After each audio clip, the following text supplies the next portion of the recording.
सोहळानंदाचा गजर विठुरायाचा अखंड हरिनाम सप्ताह मौजे ढोरेवाडी तालुका खेड जिल्हा पुणे विनीत समस्त ग्रामस्थ मंडळी भजनी मंडळ तसेच युवक मंडळ ढोरेवाडी कलवरे वरिलांतरे ताळा पडे अपूर्व दर्शन माते पुत्रा भेटे अरडे मागे तुटी हर्ष योगे आवडे आवडे कलवरा कलवरे वरिलांतरे ताळा पडे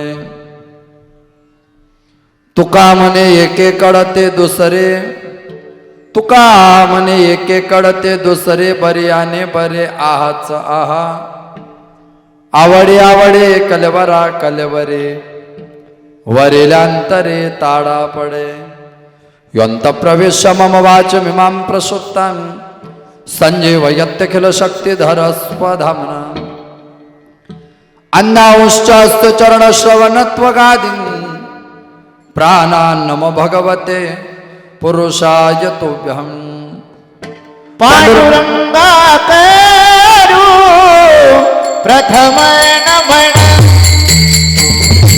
पांडुरंगा करू प्रथम नमन हो पांडुरंगा करू प्रथम नमन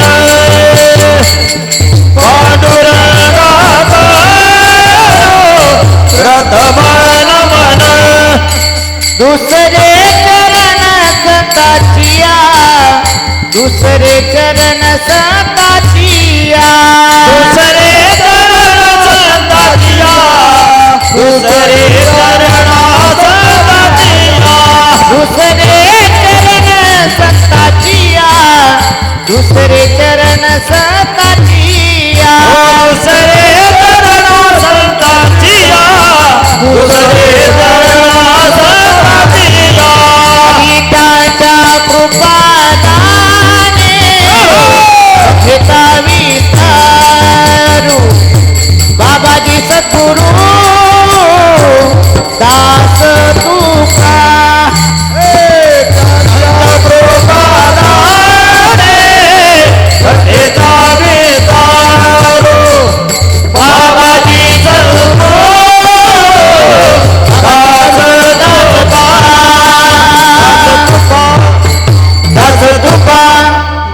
अलंकापुरी रम्य सिंहासनस्थं पदं भोजते जस्फुरदिक् प्रदेशं विधीन्द्रादिदेव सदा स्तूयमानं समाधिस्थमूर्तिं भजे ज्ञानदेवं नमो ज्ञानेश्वरा नमो ज्ञानेश्वरा नमो ज्ञानेश्वरा नमो ज्ञानेश्वरा नमो ज्ञानेश्वरा नमो ज्ञानेश्वरा निवृत्ति उदारा सोपान देवा निवृत्ति उदारा सोपान देवा निवृत्ति उदारा सोपान देवा उत्तमाय नमो त्रिभुवन उत्तमाय नमो त्रिभुवन पावने नमो त्रिभुवन उत्तमाय नमो त्रिभुवन पावने जननी देवाची जननी देवाची आजत्रय जननी देवाची सेवे लागे सेवक झालो तुमच्या लागलो निज चरणा अहो स्वामी तुकया देवा यावरी हे न करावा अवेर नमो जन्मभूमी जते जन्मलो मी नमो कर्मभूमी जथे वाढिलो मी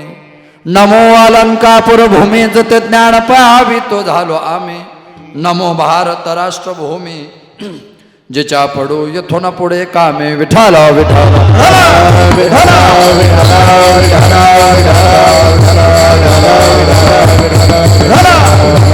आहे सा देव वधवा विवानी नाही ऐसा मनी अनुभवावा आवडी आवडे कलवरा कलवरे वरिलांतरे ताडा पडे प्रस्तुत प्राप्त प्रसंगी कीर्तन रूपे सेवेकरता घेतलेला अभंग अक्षरब्रह्म अव्यक्त ज्ञान अलौकिक काव्य तत्परता अलौकिक कार्य तत्परता सामर्थ्यता प्राप्त संत वैराग्य भूषण ज्ञानींच्या राजे साधकांचं मायबाप योग्यांची माऊली कवेल सम्राट चक्रवर्ती अलंकापुर निवास माऊली महाविष्णू संत सम्राट ज्ञानोबाराय माऊली महाविष्णू ज्ञानोबाराय सुद्धा प्रिय आणि वैष्णव असावे सद्वर्थात वारकरी संप्रदायामध्ये फार मोठा अधिकार प्राप्त संत तथा हिंदवी स्वराज्य संस्थापक हिंदुदेव सम्राट छत्रपती शिवाजी महाराज यांचे धर्मगुरू आणि अखिल विश्वाला सुशोभित करणारे जगद्गुरू तुकोबराय यांचा आपल्या आराध्य कुलदैवताचा 2 पद्धतीने परिचय करून देणारा अभंग आहे. विठ्ठल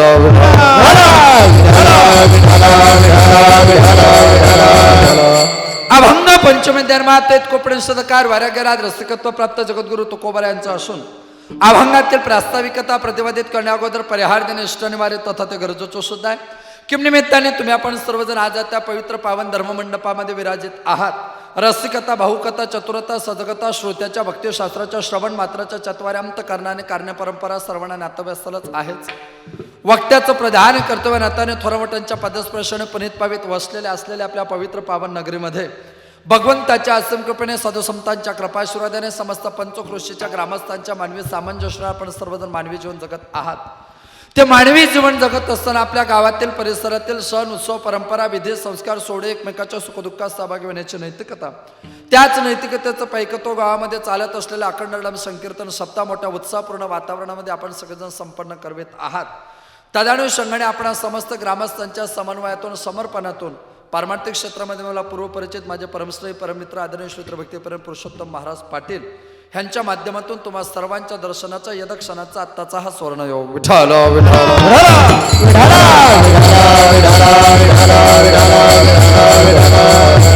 अभंग जगद्गुरु तुकोबरे यांचा जगद्गुरु तुकोबरे अभंगातून गोड भूमिका म्हणतात. आहे असा देव वदवावे वाणी, नाही असा मनी अनुभवावा.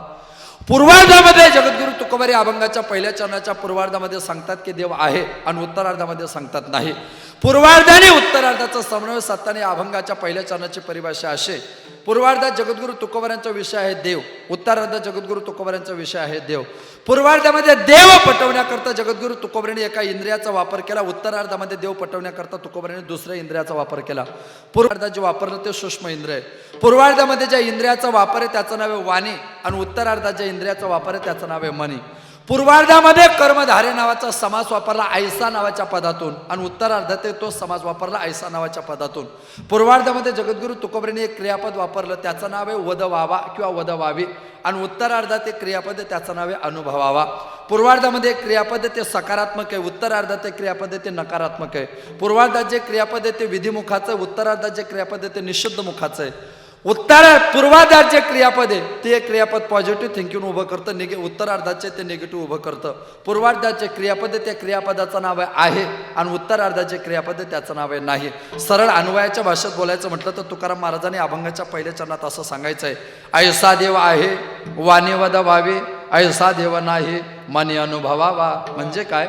तुमच्या कथेतून, कीर्तनातून, प्रवचनातून, सत्संगातून, व्याख्यातून, भाषणातून, तुमच्या वक्तृत्व शैलीच्या आदान प्रदानतेच्या परमोच्च शिखरातून लोकांमध्ये गेल्यानंतर लोकांना पटवून द्या की जगामध्ये देव असतो.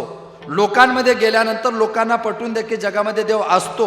एकांतात घरी एकटे बसले की पक्का निर्धार करा जगात देव नसतो. विठ्ठल विठ्ठल तो देव नेमका खरंच असतो का नसतो ह्याच्याकरता आपल्याला 11:15 वाजवायचे. भारतीय जीवन पद्धतीमध्ये आपण सगळेजण देवापर्यंत प्रवास करायचा प्रयत्न करतो. आपल्याला प्रत्येकाला वाटतं की आपण देवापर्यंत पोहोचलो पाहिजे. मग देव नावाचा पदार्थ जाणून घेण्याकरता, वस्तू जाणून घेण्याकरता, चैतन्य जाणून घेण्याकरता, तत्व जाणून घेण्याकरता आपल्याकडे 2 पद्धतीचे लोक आहे. काहींचं म्हणणं आहे की जगामध्ये देव आहे, काहींचं म्हणणं की नाही. देव नावाचा शब्दच मुळात एका धातूपासून तयार झाला, त्याचं नाव आहे दिव्य. दिव्यती परस्मय पदाचा प्रथम गणाचा धातू. दिव्य दिव्यती, दिव्यती म्हणजे प्रकाशमान करणे. जो स्वयंप्रकाश असून परप्रकाशी जगताला प्रकाशमान करायचं काम करतो त्याला म्हणतात परमात्मा. त्याला म्हणतात परमात्मा.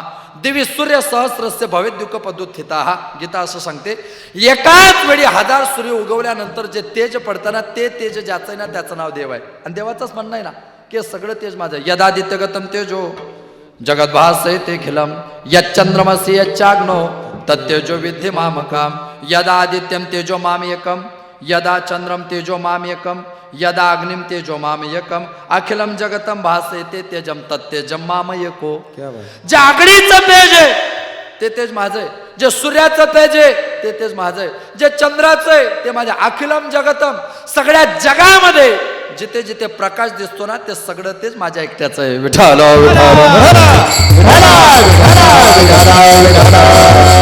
कारण हे जगतच हे जगतच माझ्या एका अंशावर स्थित आहे. मेकांक्षण स्थितो जगात, हे सगळं जगत माझ्या एका अंशावर स्थित आहे असं परमात्म्याचं मत आहे.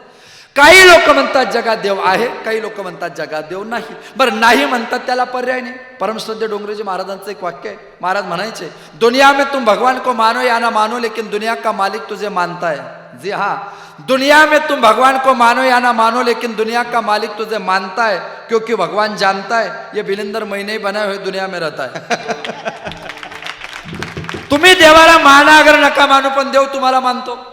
तुम्ही देवाला माना अगर नका मानू, देव तुम्हाला मानतो. ज्या दिवशी देव आपल्याला मानणार नाही त्या दिवशी याच्या चारपट गर्दी आपल्या दारी जमा झाल्याशिवाय राहणार नाही. सध्या गर्दी करता येत नाही, हे आपलं दुर्दैव आहे. ही जी परिस्थिती आहे ही तुमच्या माझ्या जीवनाची परिस्थिती आहे. काही लोक मान्य करतात, काही लोक मानत नाही. नास्तिको वेद निंदकाः, नास्तिको ईश निंदकाः, नास्तिको ग्रंथ निंदकाः, नास्तिको संत निंदकाः. नास्तिक काय करतो? वेदाची निंदा करतो. नास्तिक ग्रंथाची निंदा करतो. नास्तिक संताची निंदा करतो. हो, नास्तिक भगवंताची निंदा करतो. त्याला मान्यच नाही. देव नावाचा विचार तो मान्य करत नाही. बऱ्याच जणांच्या परिस्थितीत ते मान्य करत नाही. मुलगा पुण्यासारख्या शहरामध्ये सावित्रीबाई युनिव्हर्सिटीमध्ये शिकायला गेला. 2, 2.5, 3, 3.25, 3.5 वर्षाने पोरगा घरी आला. वडिलांनी विचारलं, का रे 3 वर्षापासून तो बाहेर होता? हो बाबा बाहेर होतो. कशा करता? शिक्षणाकरता. झालं शिक्षण? झालं. काय शिक्षण झालं तुझं? पोरगा बोलला, बाबा मी अधिवक्ता झालो. काय झालो? अधिवक्ता म्हणजे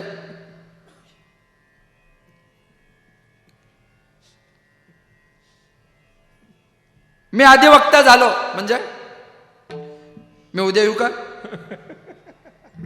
तुम्हाला आठवलं की मला फोन करा, वाटलं ह्याच पाकिटात उद्या येतो.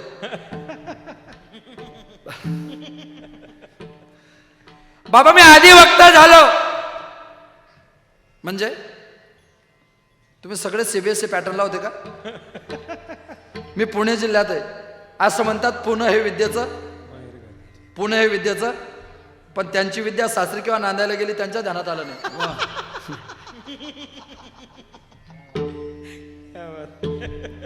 ह्या पुण्याने पंडित सतपाळकर दिले. या पुण्याने महामहोपाध्याय पुण्याचे माजी महापौर दत्तपंत पोद्दार दिले. महादेवराव शिवराम परांजपे दिले. याने लोकमान्य टिळक दिले. नचिकेळकर, राम गणेश गडकरी अशा विद्वानांची भली मोठी यादी. आणि तिथं जर हे हाल व्हायला लागले तर कसं होईल? अरे पुण्याचा एवढा मोठा इतिहास आहे. पुण्याला एकदा राम गणेश गडकरी आणि नचिकेळकर स्टेजवर चढायला लागले. आणि स्टेजवर चढता नचिकेळकरांची राम गणेश गडकरींना लात लागली. लात लागल्यानंतर नचिकेळकर म्हटले, माफ करा, ते गडपडीत स्टेजवर चढताना माझी तुम्हाला लात लागली, माझा तुम्हाला पाय लागला. गडकरी म्हटले, लागू द्या, त्यात काय नवल आहे? देवाने तुम्हाला 2 पाय दिले, तुम्ही आम्हाला एकच मारला. देवाने तुम्हाला 2 पाय दिले, तुम्ही आम्हाला एकच मारला. उलट आम्ही देवाला प्रार्थना करू, ह्यांना पुढच्या जन्मात 4 पाय द्या, म्हणजे यांना जनावर करा. पण कोणतं करा? यांना पुढच्या जन्मात 4 पाय द्या, ते 4 पाय आम्हाला लागू द्या.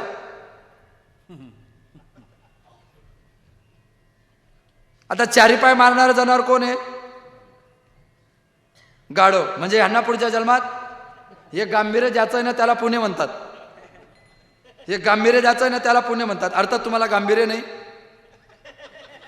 तुम्ही पुणे नाही, तुम्ही उणे. विठाला ऐका.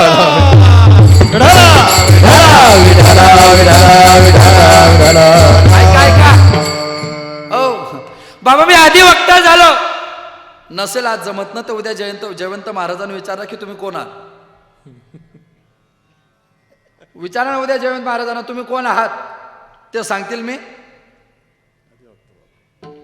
अधिवक्ता म्हणजे वकील. पोराने बापाला विचारलं, 3 वर्षापासून घराच्या बाहेर होता, काय झाला असतो? पोरगा बोलतो, बाबा मी वकील झालो. वा वा वा, चांगलं आहे बेटा, वकील झाला, आनंद आहे. पण पोरगा म्हटला, बाबा आता घरी आलोय, कोरोनामुळे कोर्ट बंद आहे, आपण घरात प्रॅक्टिस करायची का? आपण घरात ऑर्ग्युमेंट करायचं का? वडील म्हणे चालेल. मग पोराने वडिलांना सांगितलं, बाबा तुम्ही आरोपी.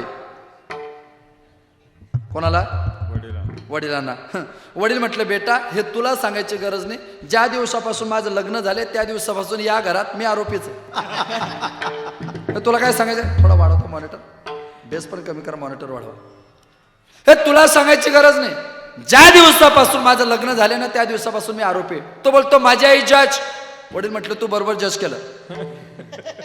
आई न्यायाधीश, वडील आरोपी, पोरगा वकील आर्ग्युमेंट करण्याकरता उभा राहिला आणि त्याने प्रश्नांचे सरबत्ती वडिलांना केले. तुमचं नाव काय? अमुक अमुक. तुमचं गाव काय? टमुक टमुक. तुमचं शिक्षण किती? इतकं इतकं. तुमचा व्यवसाय काय? अमुक अमुक. तुमचं लग्न झालंय का?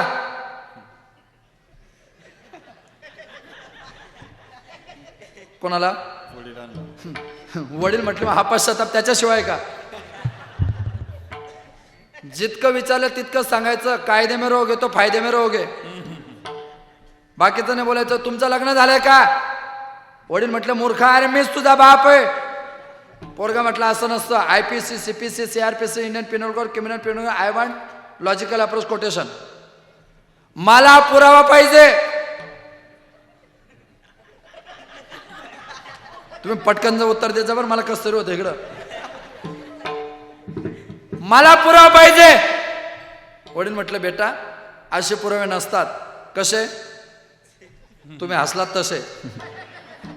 अरे मीच बाप आहे. मान्य करत नाही. अरे मी बाप आहे. मान्य करत नाही.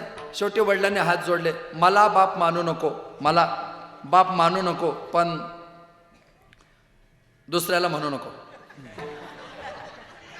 मला मानू नको पण दुसऱ्याला म्हणू नको. या भारताची लोकसंख्या 138 कोटी. 138 कोटी लोकांचा बाप मंदिरात पांडुरंग म्हणून बसलाय. कदाचित त्याला बाप मानू नका, पण त्या संप्रदायाची निंदा करून दुसऱ्याला म्हणू नका. मानू नका ना, येऊ नका ना मंदिरात, पण तो नाहीच असं निंदा करायचं धाडस करू नका. वडील म्हटलं बेटा अरे मीच तुझा बाप आहे. त्याने ऐकलं नाही. शेवटी त्याच्या आईला काहीतरी काम नाही केलं. त्याच्या घरात निघून गेले. घरात त्याच्या योगायोगाने मदपाक खाण्यात गेले. तुम्हाला माहिती का आपल्याकडे जुन्या महिला मदपाक खाण्यामध्ये जायच्या? तुम्ही गेलाय का? मदपाक खाण्यात गेलाय का? गेलाय का? नाही ना? हा, त्याला मराठीत किचन म्हणतात. तरी माना डोलवतायत. आता काय दादूचा पप्पा स्वयंपाक करतो कोणास ठाऊक. अरे स्वयंपाक घराला शुद्ध मराठीमध्ये मुदपाक खाना म्हणतात. त्याच्या आईला काहीतरी काम नाही गेलं. त्याच्या किचनमध्ये गेले. वडिलांनी सांगितलं अरे मीच बाप आहे. पोरगा म्हटला मानत नाही, मला पुरावा पाहिजे. वडील म्हणे माझ्याकडे पुरावा होता. माझ्याकडे पुरावा आहे. मग तो किचनमध्ये गेला. म्हणजे ढोबळ मत आहे. मन जाणे पापा तुका म्हणे माय बापा. आपण किती वाईट आहोत हे फक्त आपलं मन सांगेल, आणि आपला बाप कोण आहे हे फक्त आई सांगेल. ऐकता, आईने सांगितलेला बाप प्रत्येकाला मान्य करायचा असतो. तिथं आईच्या चारित्र्यावर आणि बापाच्या अस्तित्वावर संशय घ्यायचा नसतो. आईने सांगितलेला बाप प्रत्येकाला मान्य करायचा असतो. तिथे कधीच संशय घ्यायचा नसतो. संतांनी आणि ग्रंथांनी सांगितलेला मंदिरातला देव नावाचा बाप मान्य करायचा असतो. तिथे संशय घ्यायचा नसतो. त्या देवावर संशय घेण्याचं धाडस आपल्यातून कदापि होता कामा नये.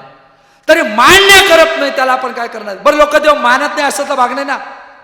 देव मानतच नाही अशातलाही भाग नाही. अशातलाही भाग नाही. लोक मानत नाही अशातला भाग आहे का? मानतात. आता आपण मंदिरात पाया पडायला जातो.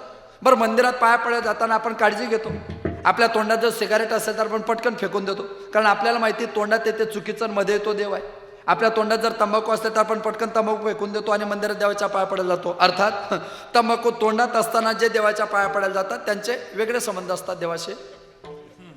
तेवढं धाडस तेच करू शकतात ना. ते आपल्या डोक्याच्या बाहेरचं काम आहे. आपण पायातलं पायतान बाहेर काढतो आणि मंदिरात देवाच्या पाया पडतो. का माहिती का? माझ्या पायात जे आहे ना ते चुकीचं आणि मध्ये देव आहे. माझ्या होठात जी सिगारेट आहे ना ती चुकीची आणि मध्ये देव आहे. माझ्या तोंडाची गुटखा किंवा तंबाखू आहे ना ती चुकीची आणि मध्ये देव आहे. अर्थात आपण पायातलं पायतान बाहेर काढतो. आपण पायतान घालून मंदिरात जातो का? बूट घालून मंदिरात जातो का? कारण मंदिरात कोण आहे? देव आहे. बूट घालून मंदिरात जातो तो देव नसतो. तो कोण असतो? तो नवरदेव असतो. त्या दिवशी त्याला असं वाटतं की हिच्याशी लग्न करून मी गड जिंकून आलोय. अर्थात लग्नाला 6 महिने झाले की त्याच्या ध्यानात येतं जिला आपण गड समजत होतो ती एक खतरनाक टेकडे निघाली. ते एक्सपिरियन्स अनुभवातून पुढे त्याच्या लक्षात येतं की आपण काय करायला गेलो, काय झालं.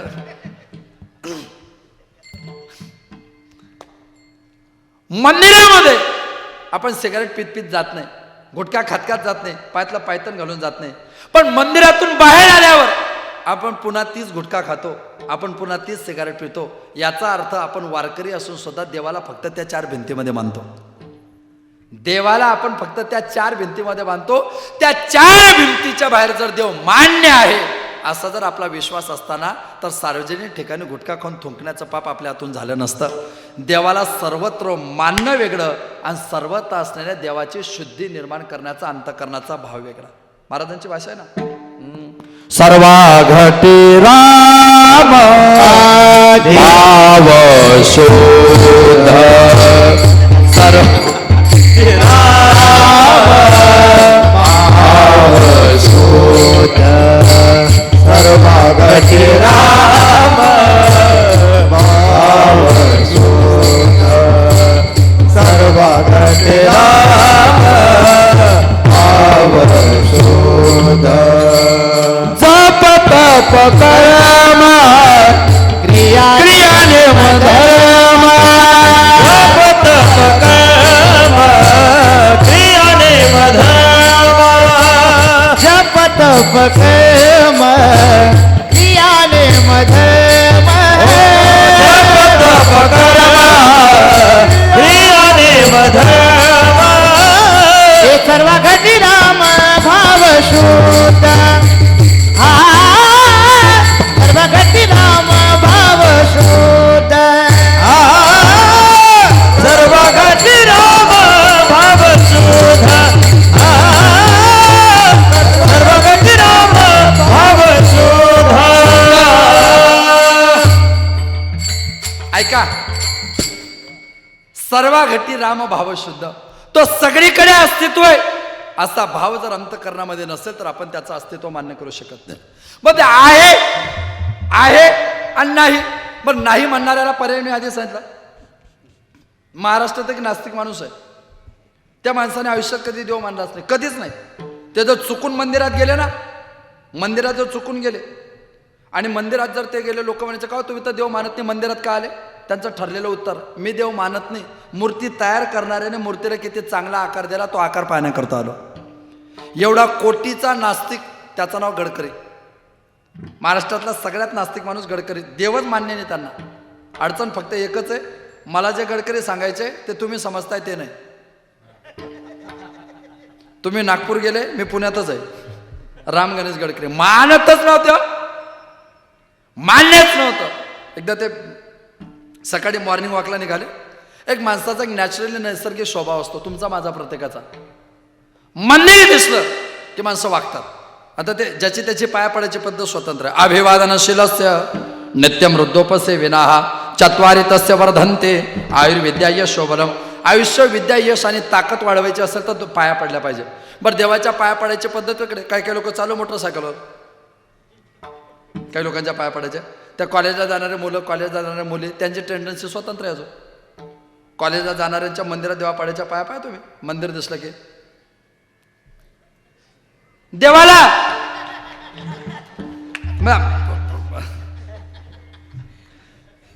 ते फ्लाइंग आपल्याला ठीक आहे, देवाला देव मनात विचार करतो याला 2 हात आता पुढच्या वेळेस कट करावे लागते आणि 2 पाय वाढवावे लागते, म्हणजे हा फ्लाइंग देण्याच्या लायकीचा राहणार नाही. गडकरी रस्त्याने चालता चालता अचानक त्याने मंदिर पाहिलं, मंदिरापुढे वाकले. वागताच त्यांच्या मित्र पाहिलं, का तुम्ही तर देव मानत नाही, मंदिरापुढे का वाकले? अनेक लक्षात घ्या, मंदिराच्या बाहेर नसता असं वाकलं म्हणजे तो नमस्कार होत नाही. मस्जिदमध्ये गेला नमाज पडला म्हणजे तो कधी नमाज होत नाही. खूप मोठा शायर आहे, त्याचं असं म्हणणं आहे, सर सर झुकाने से नमाज अदा नहीं होती पगले, सर झुकाने से नमाज अदा नहीं होती पगले, दिल भी झुकाना पड़ता है सारी इबादत को पाने के लिए. डोक्यात वाकला म्हणजे नमस्कार होत नाही, छातीत वाकला म्हणजे नमाज होत नाही. हृदय वाकवावी लागतात परमेश्वराला प्राप्त करण्याकरता. ती जर वाकतच नसतील तर तुम्ही त्याला प्राप्त करू शकत नाही, करू शकत नाही. का वाकलात? गडकरी म्हटलं मी देव मानत नाही. मग का वाकले? गडकरी म्हटलं मी देव मानत नाही, पण मेल्यानंतर वर गेल्यावर समजलं देव आहे, तर तेव्हा पश्चाताप नको म्हणून आता वाकून घेतोय. याला म्हणतात अप्रत्यक्षरित्या देव मान्य करणे. अप्रत्यक्षरित्या लोक देवाला मान्य करायचा प्रयत्न करतात. त्या देवाला जाणण्याकरता त्या देवाचं अस्तित्व आपण जाणून घेतलं पाहिजे, त्याचं महिमान आपण जाणून घेतलं पाहिजे. ऐका, देवाचा देवत्व काय करतो? जो क्रिये वाचून माणसाला फल देतो, जो भावने वाचून माणसाला फल देतो, ऐका, आणि जो ज्ञाना वाचून माणसाला फल देतो ना, त्याला देव म्हणतात. देव क्रिये वाचून श्रेष्ठ आहे, देव भावने वाचून श्रेष्ठ आहे, आणि देव ज्ञाना वाचून श्रेष्ठ आहे. क्रिये वाचून क्रिये वाचून श्रेष्ठ आहे. काय क्रिया वाचून श्रेष्ठ? तुम्ही क्रिया कशी असू द्या, तो तुम्हाला फल देतो. उफरट्या नामे उद्धरीला कोडी. आपल्या भारतीय तत्वज्ञानात असा एक माणूस होऊन गेलाय की त्याला देवाचं नावही घेता येत नव्हतं. आपण म्हणा राम राम, तो म्हणायचा मरा मरा. कोण कोण? वाल्या कोडी. त्याचं नाव काय होतं? वाल्या कोडी.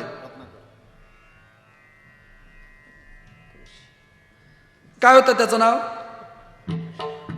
रत्नाकर. त्याचं नाव रत्नाकर होतं. त्याचं नाव रत्नाकर होतं. वाल्या, वाल्मिक.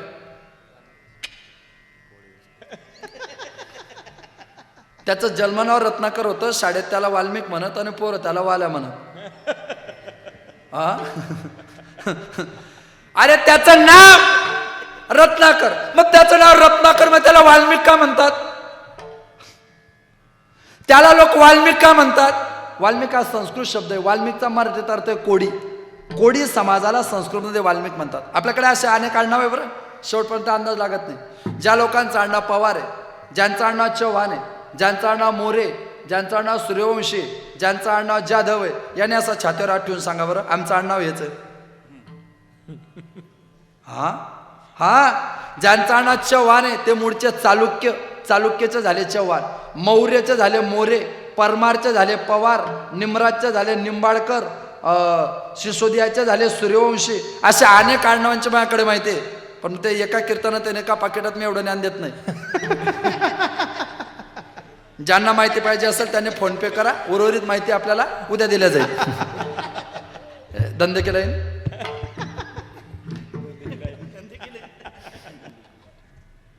त्याला राम म्हणता येत नव्हतं. काय म्हणायचं तो? मरा. पण मरा म्हटलं तरी सुद्धा त्याचा उद्धार झाला. त्याची क्रिया जरी देवाच्या नामाची विरोधी होती तरी क्रिये वाचून सुद्धा जो देव अस्तित्व निर्माण करतो ना, ऐसा देव आहे वाणी वदवावा. आणि म्हणूनच त्या देवाचं तुम्ही अखंड चिंतन करावं. मग का हो महाराज तुम्ही सांगता तो क्रिये वाचून श्रेष्ठ? हो, तो ज्ञाना वाचून श्रेष्ठ आहे. तो ज्ञान, शबरीकडे ज्ञान होतं का? शबरीकडे ज्ञान होतं का? मग शबरीकडे ज्ञान नव्हतं तरी त्या देवाने त्याला प्राप्ती दिली की नाही? ध्रुवाकडे ज्ञान होतं का? 5 वर्षाचा पोरगा, ध्रुव बाळ 5 वर्षाचा पोरगा, पण तरी त्याला ज्ञान. मी ध्रुवाचा पुढे आपल्याशी बोलतो. भावने वाचू, भावने अजामिळांत मरणास याला तोवरी स्मरला नाही तुझं प्राण जातीबिडी म्हणे नारायण, त्यासाठी विमान पाठवले. त्या अजामिळाने मरताना काय म्हटलं? नारायण. मग त्याने नारायण म्हटलं, ते नाव त्याच्या मुलाचं घेतलं का देवाचं? मुलाचं. त्याची भावना कोणाकडे होती? मुलाकडे. पोचली कोणाकडे? देवाकडे. म्हणजे भावने वाचून सुद्धा जो भक्ताचा उद्धार करतो त्याला म्हणतात देव.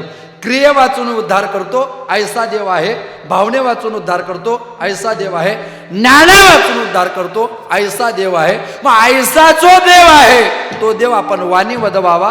ऐसा देव आहे वदवा विमानी आहे. ऐसा देव वदवा विमानी आहे. ऐसा देव वदवा विमान आहे. ऐसा देव वदवा विमान आहे. ऐसा देव वदवा विमान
आहे सा देव वदवावी वाणी नाही ऐसा मनी अनुभवावा.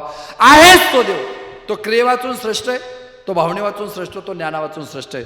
देवाची कृपा होत नाही तोपर्यंत ध्रुव बाळगला ज्ञान नाही. ऐका, हॅलो, देवा थोडा आवाज वाढवा.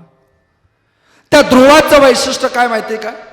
वाढवलं नाही तर चालेल, मला समाधान होईल म्हणून बोटावर हात ठेवा, बरं वाटेल की वाढलं बा काहीतरी.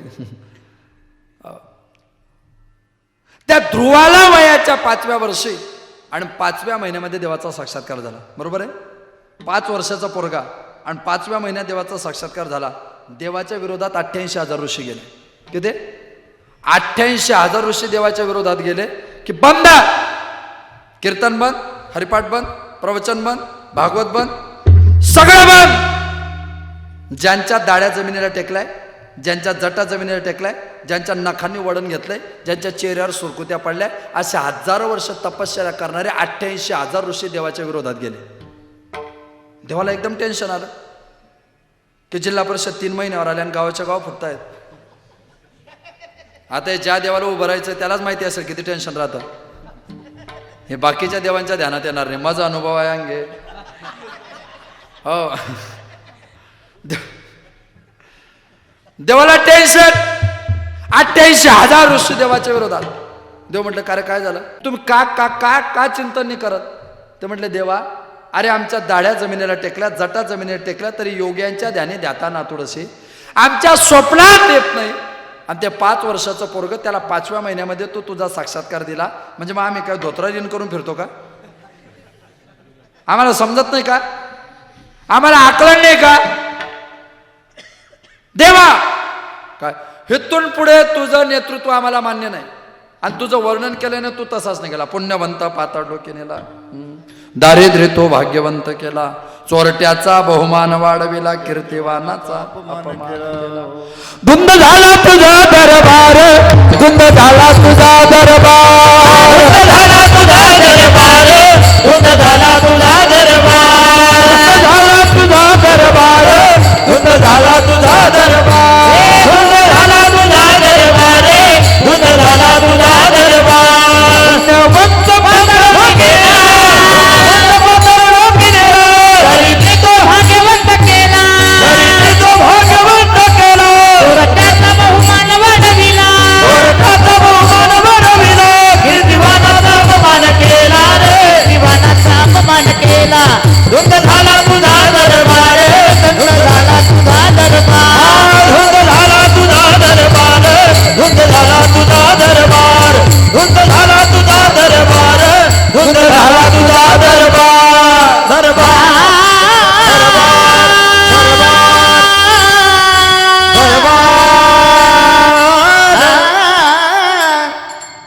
असे संन्यासी जोर जोरात ओरडायला लागले देवाच्या विरोधात.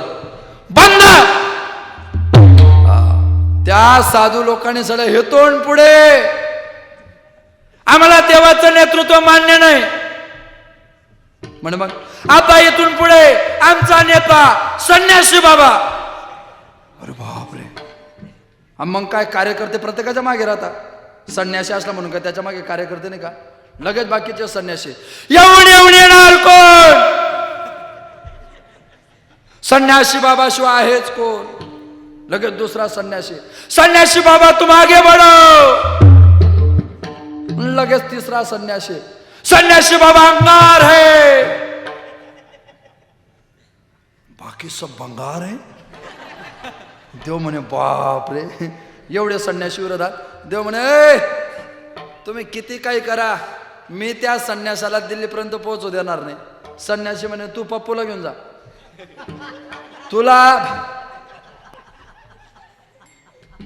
तुला आम्ही चालत नाही ना, तू तुझ्या लेवलवर प्रकरण ऍडजस्ट कर, आम्हाला कसं सांगतो तू? आम्ही आता इथून पुढे देवा तुला देव मानणार नाही. आम्ही तुझं एवढं ज्ञान मिळवलं, एवढी भक्ती केली आणि तरी आम्हाला साक्षात्कार नाही. त्या 5 वर्षाच्या पोराला भक्ती दिली, साक्षात्कार झाला, बस तुझं अस्तित्व आम्हाला मान्य नाही. देव एकदम टेन्शन मध्ये. तुम्ही बोर झाले का? असं देव त्या संन्याशांना विचारत होते. मग तुम्हाला काय वाटलं? मी कशाला विचारू तुम्हाला? तुम्ही बोरही झाले तर माझं काय पाकिट कमी होणार आहे का? मी कशाला विचार करू, हा मला काय करायचं आहे? असं देव त्या साधूंना विचारायला लागले की तुम्ही बोर झाले का? आपलं कीर्तन 4G मध्ये ऐकायचं, आपण 2G 3G ला नेट भेटू देत नाही. एक जणांनी असं कसं काय म्हणता, आमच्या गावात 40 वर्षापासून सप्ताह आहे, राहू दे, टावर खाली पण बिना रेंजचे मोबाईल राहतात. आमच्या आळंदीमध्ये एवढं मोठं टावर आहे तरी काही काही मोबाईल 8-8 वर्ष राहून सुद्धा घरी रेंज पकडत नाही. त्याला पर्याय नाही, करणार काय आपण? आणि गावाकडचे मोबाईल इतक्या रेंजमध्ये राहतात, ह्या मोबाईलला दाबून मारतात, आहे की नाही? होतं कधी कधी असं. जाऊ द्या, देवाने सगळे तुम्ही सगळे बोर झाले का? तुम्ही असं करा, तुम्ही सगळेजण 15,000 रुपये जमा करा. साधू म्हणे 15,000 कशाला? देव म्हणे आपण ट्रिप काढू. हे देव हुशार राहता, ट्रिप काढणार आहे. हनुमान देवाने ट्रिप काढली. मस्तंती दिव्यानं दिवी देव भोगान 88,000 ऋषी बसतील अशी भव्य नाव तयार केली आणि सगळे संन्याशी नावेत बसवले. 88,000 संन्याशी नाव समुद्राच्या काठावरून समुद्रामध्ये फिरायला निघाले. 500 मीटर नाव समुद्रामध्ये गेली आणि जशी नाव पाण्याच्या मध्यभागी आली जशी नाव मध्यभागी आली तशी तुम्ही तर बुडवायलाच टपलेले. अरे तुमच्या वैरी का ते? का मागच्या 25 तुमच्या विरोधात उभे होते ते? घेणं म्हणे बुडाले. अरे तुमचा संबंध काय? कमीत कमी त्या नावेमध्ये साधू बसले, साधूला तरी बुडवू नका. बाकीच्याला बुडवा, साधूला तरी बुडवू नका. साधूला बाकीच्याला बुडवायचं आहे. पण साधू जशी नाव मध्यभागी आली तशी साधूंची नजर बाहेर गेली आणि त्या साधूने त्या समुद्रातल्या पाण्यात पाहिलं तर त्यांना तरंगणारे पांढऱ्या रंगाचे डोंगर दिसले. ते म्हटले, देवा आम्ही हिमालयामध्ये पांढरे डोंगर पाहिले, ते पण जमिनीवर स्थित, पण हे समुद्रात पांढऱ्या रंगाचे डोंगर आणि ते पण तरंगणारे, काय हा चमत्कार? देव म्हणे, तुम्ही ज्याचा विरोध करताय ना, हा त्याच्या अनंत जन्माच्या ज्ञानाचा, भावनेचा आणि कर्माचा परिपाक आहे. म्हणजे मागे बहुता जन्मी हेच करिता आलो आम्ही. मागे कोट्यावधी जन्मात त्या ध्रुवाने फक्त माझं चिंतन केलंय. तो ध्रुव अखंड माझी भक्ती करायचा, अखंड माझं चिंतन, काहीच केलं नाही. त्या ध्रुवाने अखंड देवाचं चिंतन केलं, अखंड देवाचं चिंतन केलं. मग देहपात व्हायचा म्हणजे शरीर पडायचं, म्हणजे तो मारायचा. मेल्यानंतर अस्थि कुठे टाकतात?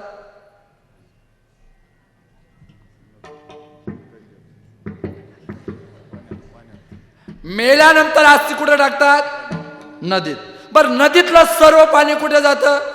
समुद्रात. म्हणजे पर्यायाने त्या ध्रुवाच्या सगळ्या कोट्यावधी जन्माच्या अस्थि कुठे गेल्या? पण त्याच्या नाम साधनेची ताकद अशी होती, त्याच्या कोट्यावधी जन्माच्या ज्या अस्थी होत्या त्या अस्थींचं पीठ झालं आणि त्या पीठापासून हे डोंगर झाले. मागच्या कोट्यावधी जन्मात त्याने एवढी भक्ती केली होती म्हणून त्याला या जन्मात सहज माझं चिंतन करता आलं.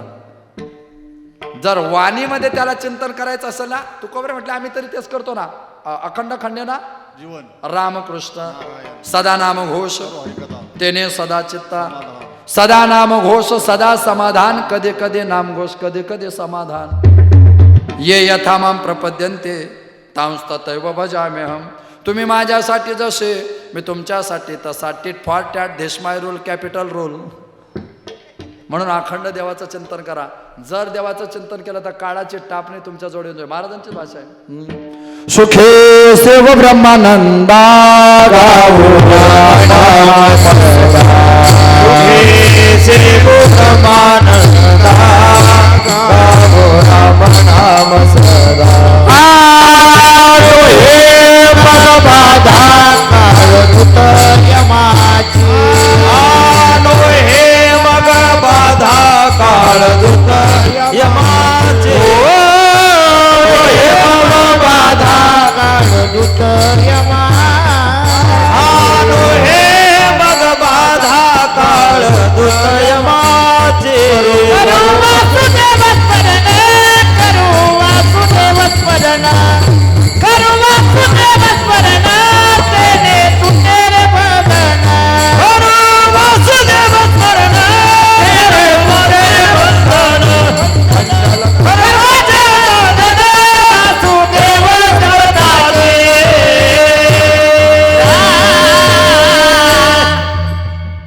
सुखे सेव ब्रह्मानंदा गावो राम नाम सदा डोहे मग बाधा काढ दूत यमाचे करो वासुदेव स्मरण तेने तुटेर मन खंडल कर्माचे वदन वासुदेव जपना आहे तो देव क्रिये वाचून भावने वाचून ज्ञाना वाचून ऐसा देव आहे. अजून सांगू देव देशाने व्यापक आहे, देव कालाने व्यापक आहे आणि देव वस्तूने व्यापक आहे. देव देशाने व्यापक आहे म्हणजे देव चराचरामध्ये, देवाचं अस्तित्व चराचरामध्ये म्हणून तो देशाने व्यापक आहे.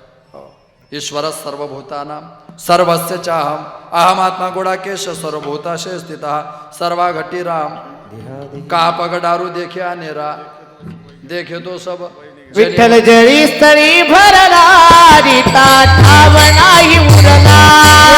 जळी स्थळी भरला रीता ठाव नाही उरला. विठ्ठल जळी स्थळी भरला रीता ठाव नाही उरला. जळी स्थळी भरला रीता ठाव नाही उरला. आदिना दृष्टीने पाहिला विठ्ठलची विठ्ठल विठ्ठलची विठ्ठल. विठ्ठल म्हणता हरले पाप विठ्ठल म्हणता हरले पाप विठ्ठल म्हणता हरले पाप पदरी आले पुण्य माप. पदरी आले पुण्य पाप विठ्ठल म्हणता हरले पाप पदरी आले पुण्य माप. विठ्ठल जडी स्थळी भरला रीता ठाव नाही उरला. अजिम्या दृष्टीने पाहिला विठ्ठलची विठ्ठल विठ्ठल विस्तारला जनी सप्ताहे पाताळे भरुणी. विठ्ठल व्यापक त्रिभुवनी विठ्ठल मुनी मानसे सर्वा घटी राम हरिदिसे जनी वनी आत्मतत्वे. त्याचं अस्तित्व देशाने वस्तूने कालाने व्यापक आहे. मग असा जो तो देव आहे आम्ही काय करायचंय वद वावा वाणी वाणीने त्याचं चिंतन करायचंय. अखंड वाणीने त्याचं चिंतन करायचंय. घे घे माझे वाचे माझे वाचे विठोबाचे गोड नाम घे समर्पिले वाणी पांडुरंग घेतो धने धने पांडुरंग घेतो वाणी समर्पिले. पुण्यवंत व्हावे घेता सज्जनाचे नावे सज्जनाचे नावे घेता पुण्यवंत व्हावे. शब्दाची मर्यादा ज्ञानवराने सांगायचे. साच आणि मितले आणि शब्द जैसे कल्लोळ अमृताचे शब्द जैसे कल्लोळ मितले आणि रसाळ का साच आणि मवाळ. वाचे वर्वे कवित्व कवित्व वर्वे रसिकत्व रसिकत्व परतत्व स्पर्श जैसा स्पर्श जैसा रसिकत्व परतत्व कवित्व वर्वे रसिकत्व वाचे वर्वे कवित्व. या दोन्ही वाव्यांचा अन्वय करा व्याकरणात. वाचे वर्वे कवित्व साच वाचे वर्वे कवित्व मवाळ वाचे वर्वे कवित्व मितले वाचे वर्वे कवित्व रसाळ ते रसिकत्व परतत्व स्पर्श करेल ऐसे शब्द अमृताचे कैसे मुखे अमृताची वाणी ऐसा वद वावा वाणी. असं त्याचं चिंतन करायचंय. हरिपाठ कीर्ती मुखे जरी गाय पवित्रची होय देह त्याचा. जरी मुखे हरिपाठ गाय तरी त्याचा देह पवित्र होय. जरी हरिपाठ झाल्यावर तंबाखूला चून आलाय त्याचा देह कस काय पवित्र होय. आहे की नाही. आम्ही लहान होतो तेव्हा लहान असताना ते कीर्तनकार लोक माळा टाकायचे ना मग ते सगळंच सांगायचे. आळंदीची वारी करायची पंढरपूरची वारी करायची गुटखा खायचा नाही तंबाखू खायचा नाही. आता महाराज लोक सांगत नाही तंबाखू खाऊ नका म्हणून त्यांनाच भीती राहते. एखाद्या वेळेला आपल्याकडे नसली तर एका गुरुने 10 रुपये घेतले आणि शिष्याच्या हातात दिले. शिष्य महाराज बोला गुरु महाराज हे 10 रुपये घ्या एक तंबाखूची पुडी एक चुन्याची पुडी आणि उरलेल्या पैशाच्या चॉकलेट घेऊन या. शिष्याला माहितीने विचारायला तंबाखूची पुडी 9 रुपयाची चुन्याची पुडी 1 रुपयाची. चॉकलेटला पैसे उरलेच नाही. तो म्हणला अरे गुरुजीने फसवलं आपल्याला. 3 दिवस गुरुजीने ते तंबाखू खाल्ली पुडी संपली. पुन्हा 10 रुपये घेतले त्याच पोराला दिले. आज पोरगा तर बदलावायला पाहिजे होता. त्याच शिष्याला शिष्य महाराज काय हे 10 रुपये घ्या एक तंबाखूची पुडी एक चुन्याची पुडी आणि उरलेल्या पैशाच्या चॉकलेट खा. शिष्य हुशार होता म्हणजे त्याचा शिष्य होता. त्याने तंबाखूची पुडी घेतली चुन्याची पुडी घेतलीच नाही आणि त्या चुन्याच्या पुडीच्या पैशात त्याने चॉकलेट खाल्ल्या. गुरुजींच्या समोर तंबाखूची पुडी दिली. गुरुजी म्हटलं का रे काय चुना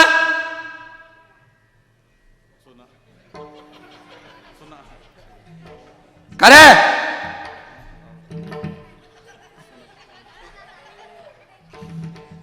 चुना. तुला गुरुजी चुना चुना परवा तुम्ही मला लावला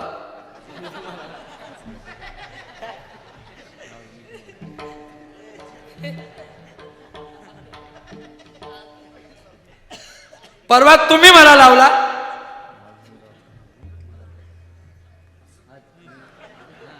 आज लावला.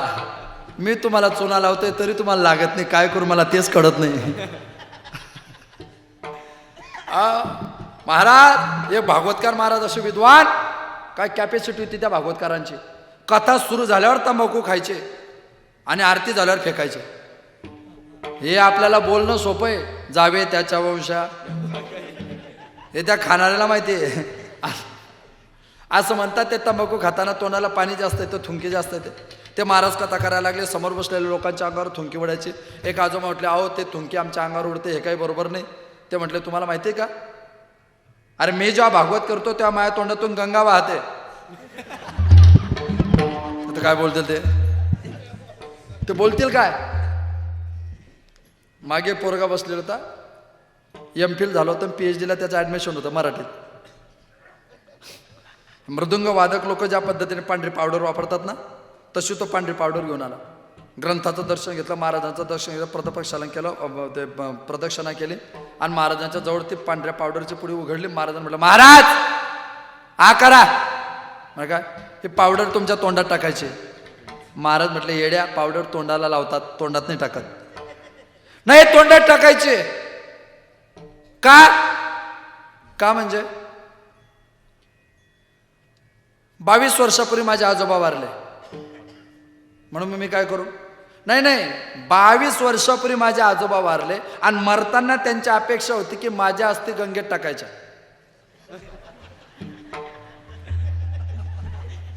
22 वर्षात आमच्या घरचं कोणीच काशी करायला गेलं नाही. रात्री तुमच्या कथेत ऐकलं की तुमच्या तोंडातून गंगा वाहते. घरी गेलो, ग्राइंडर मिक्सर मधून सगळं बारीक केलं. म्हटलं चला, योगायोगाने आलीच गंगा तर करू समर्पण. नाही, या वाणीने तसं घडता कामा नये. या वाणीने अखंड देवाचं चिंतन घडलं पाहिजे. या वाणीचं महत्वच ते बरं, या वाणीचं वैशिष्ट्य ते. हिने अखंड देवाचं चिंतन वदवा वाणीने देवाचं चिंतन कधी करणार आहे. आता नाही तर कधी. काही लोक म्हणतात करू ना, कोरोना येऊन गेला तरी करू ना. कधी अब तुम कब स्मरोगे राम, बालपण खेलो गवायो. कधी करणार आहे. तरुणपण मा काम, अब तुम कब स्मरोगे राम. कधी करणार देवाचं चिंतन, कधी करणार. काही लोकांचं आयुष्य निघून जातं तर लोक परमार्थ करत नाही. बालपणा तो खेल गवाया, बालपणा तो खेल गवाया, बालपणा तो खेल गवाया, बालपणा तो खेल गवाया, तरुण हुआ तो समय गवाया जिबड़ा, दो दिन का मेहमान, कब सुमरोगी राम, अब तुम कब सुमरोगी राम, अब तुम कब सुमरोगी राम, अब तुम कब सुमरोगी राम, अब तुम कब सुमिरोगे राम, अब तुम कब सुमिरोगे राम, अब तुम कब सुमिरोगे राम, अब तुम कब सुमिरोगे राम.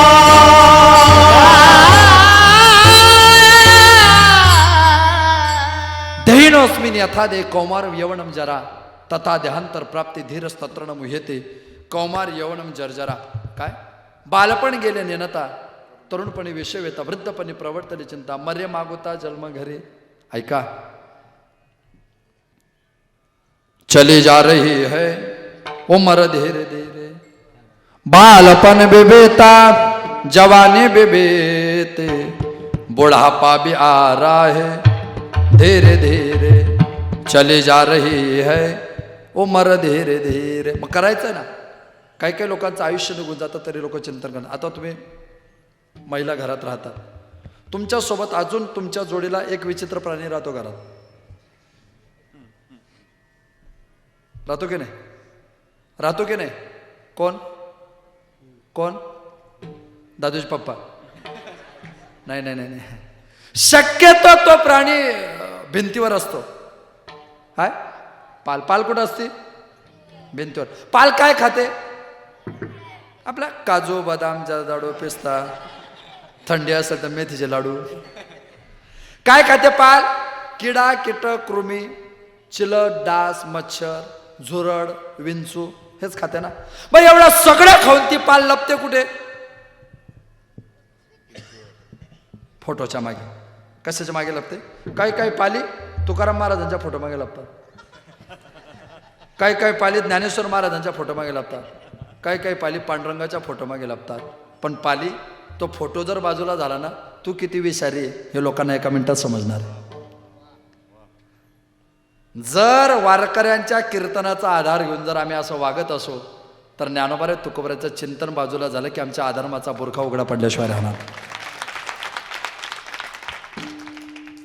पाल विषारी का अमृतमयी? विषारी. किती विषारी? पाल किती विषारी? किती? अरे काही काही पाली इतक्या विषारी, लग्न झालं 4 महिन्यात वेगळ्या निघाल्या. इतक्या विषारी, इतक्या.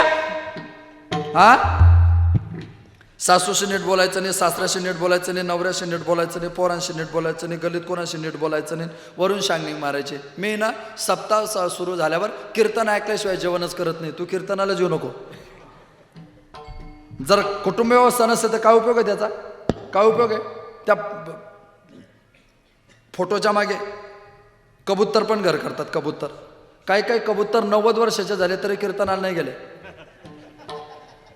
90 वर्षाचे झाले तरी कीर्तन. 90 वर्षाचे कबूतर पत्ते खेळता.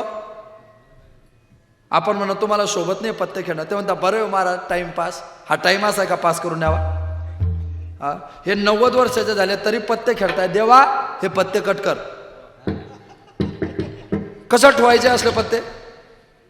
90 वर्षाचे झाले, घरामध्ये 22, 25, 25, 30 वर्षाच्या नातू आहे. शेवटी ते नातू त्या 90 वर्षाच्या कबूतरला सांगतात कबूतर. अरे काय अभ्यास हो तुमचा? वा वा वा वा. असे हुशार श्रोते पाहिजे. मरून या जावे आणि तुम्हाला कोणाला संधी असेल तर मी तुमच्याच पोटी यावे आणि त्याच्यानंतर तुमचा हरिपाठ घ्यावे. ते आता हे तरुण असतात ना आपल्यासारखे 30-35 आतल्या तरुण पोरं, त्यांच्या गप्पा ऐका तुम्ही. अशा गप्पा मारतात ना, ते एकदम नवीन राहतात. आणि नवीन पोपट कसा बोलतो? नवीन पोपट कसा बोलतो? कवा कवा तवा हा जवा. हा, ज्यांना समजलं त्यांना धन्यवाद. बाकीच्यांनी मेंदूला ताण देऊ नका. 18 महिन्यापासून कीर्तन बंद आहे. बाकीच्यांनी किराणा दुकानावर जा, 1 रुपयाच्या 4 लेमनच्या गोळ्या येतात, त्यात सगळंच बसा, तोंड गोड होतं, माणूस फ्रेश राहतो. म्हणजे असं मेंदूला ताण नाही द्यायचं जास्त. आहे की नाही? असे गप्पा मारतात ना ते तरुण पोरं, ऐकूनच घेते. कृषी कायदे रद्द झालेच पाहिजे. आपण म्हणा झालेच पाहिजे. कारण कृषी कायदे म्हणजे काय? याला आगाऊपणा करतोय. दुसरा, एसटीचा संप मिटलाच पाहिजे. तुझ्याकडे 4 व्हीलर, तू काय आगाऊपणा करतोय? तिसरा, लाईट बिल माफ झालंच पाहिजे. तू आकडा काढ. मीटरच्या अगोदर बायपास काढणारा तू. तुझ्या अर्ध्या एसी बायपासवर आहे, तू म्हणतो लाईट बिल माफ झालं पाहिजे. कशाला माफ झालं पाहिजे रे? म्हणजे हे जे नाही सल्लागार समितीवर बिनविरोध निघालेले राहतात. हे आयुष्य बर्बाद करणारे लोक आहे. असं करू नका. या देवाने दिलेल्या शरीरातून वाणीने देवाचं चिंतन करा, अखंड चिंतन करा. वद वावा वाणी, अखंड वाणीने त्याचं चिंतन करा. मी आतापर्यंत तुम्हाला सांगितलं की वद वावा वाणी. आता क्रॉस एक्झामिनेशन, उलट तपासणी पद्धत चालू झाली. आता तुकोबराय म्हणता नाही आहे सामान्य अनुभवावा. आतापर्यंत महाराज काय म्हणतात? देव आहे. आता काय म्हणता? नाही. एकाच वेळी एकच माणूस विरोधी बोलला तर धक्काने बसणार का? म्हणजे कल्पना करा, मी तर 8:30 वाजता आलो. 8:30 नंतर आम्ही सगळे गुरुबंधू मंडळी जेवायला बसलो. 8:45 आमचं जेवण झालं आणि इकडे रामकृष्णाने सुरुवात झाली. आणि मी कमलेश दादाला म्हटलो खूप भूक लागली हो. ते म्हणतील तू 10 मिनिटापूर्वी जेवला आणि तुला भूक लागली? बरं, तुझ्याकडे पाहून असा अंदाजही लागत नाही. बऱ्याच वेळा बऱ्याच लोकांचा बराच गैरसमज होतो की बारीक माणसं कमी जेवण करतात. खरं तर बारीकच जे बारीक आहे ते तर नका बोलू, जे विरोधी ते विरोधीच आहे. पण जे आपले ते तर थांबा. जर मी 9:45 जेवण केलं, 9ला भूक लागली म्हटलं तर मी माझ्या वाणीचा विरोध करतोय. आहे ऐसा देव 9:10 वाजेपर्यंत 11:45 पर्यंत तुकाराम महाराज सांगतात आणि आता नाही ऐसा म्हणतात. असं कसं काय चालेल? वेदांत असं सांगतो, एखाद्या वस्तूचं, एखाद्या व्यक्तीचं, एखाद्या पदार्थाचं सामान्य रूपाने ज्ञान होतं, पण विशेष रूपाने अज्ञान शिल्लक राहतं. त्यावेळेस त्याच्या अज्ञानाची व्यावृत्ती करून ज्ञान लक्षात घ्यावं लागतं. त्यावेळेस त्या पदार्थाचं, त्या वस्तूचं तुम्हाला लक्षात घ्यावं लागेल. काय काय शब्द वरपांगी राहत नाही लक्षात येत. आता स्लॅबचे घरं आले. पूर्वी घरं कशाचे होते? मातीचे धाब्याचे. बरं त्याला मध्ये काय राहायचे? ते लाकडं राहायचे, त्याला दांड्या म्हणायचे लोक. ते मध्ये दांड्या राहायच्या लाकडाच्या. हो, मग काही पाहुणे मंडळी आले आणि पाहुणे लोक बसले. मी 3 वाक्य सांगतो तुम्हाला, फिरवून सांगतो वाक्य. तुम्हाला पहिल्या 2 वाक्यात मजा येणार नाही, तिसऱ्या वाक्यात कदाचित येऊन जाईल. बसले सगळे पाहुणे आणि त्याच्या दांड्या बसवलेल्या असतात ना, त्या दांड्यांकडे पाहून एक पाहुणा म्हटला,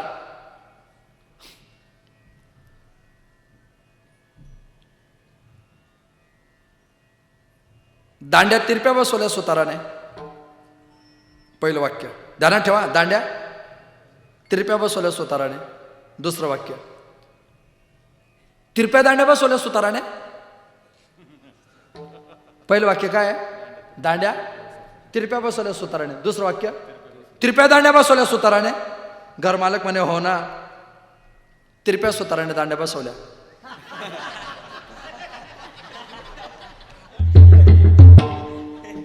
समजतं तुम्हाला? नाही तर मला इथं आत्महत्या करावी लागेल आता. वाक्य एकच आहे पण 3 वाक्यात 3 अर्थ आहे. बरं, दांड्या तिरप्या बसवल्या सुताराने म्हणजे काय?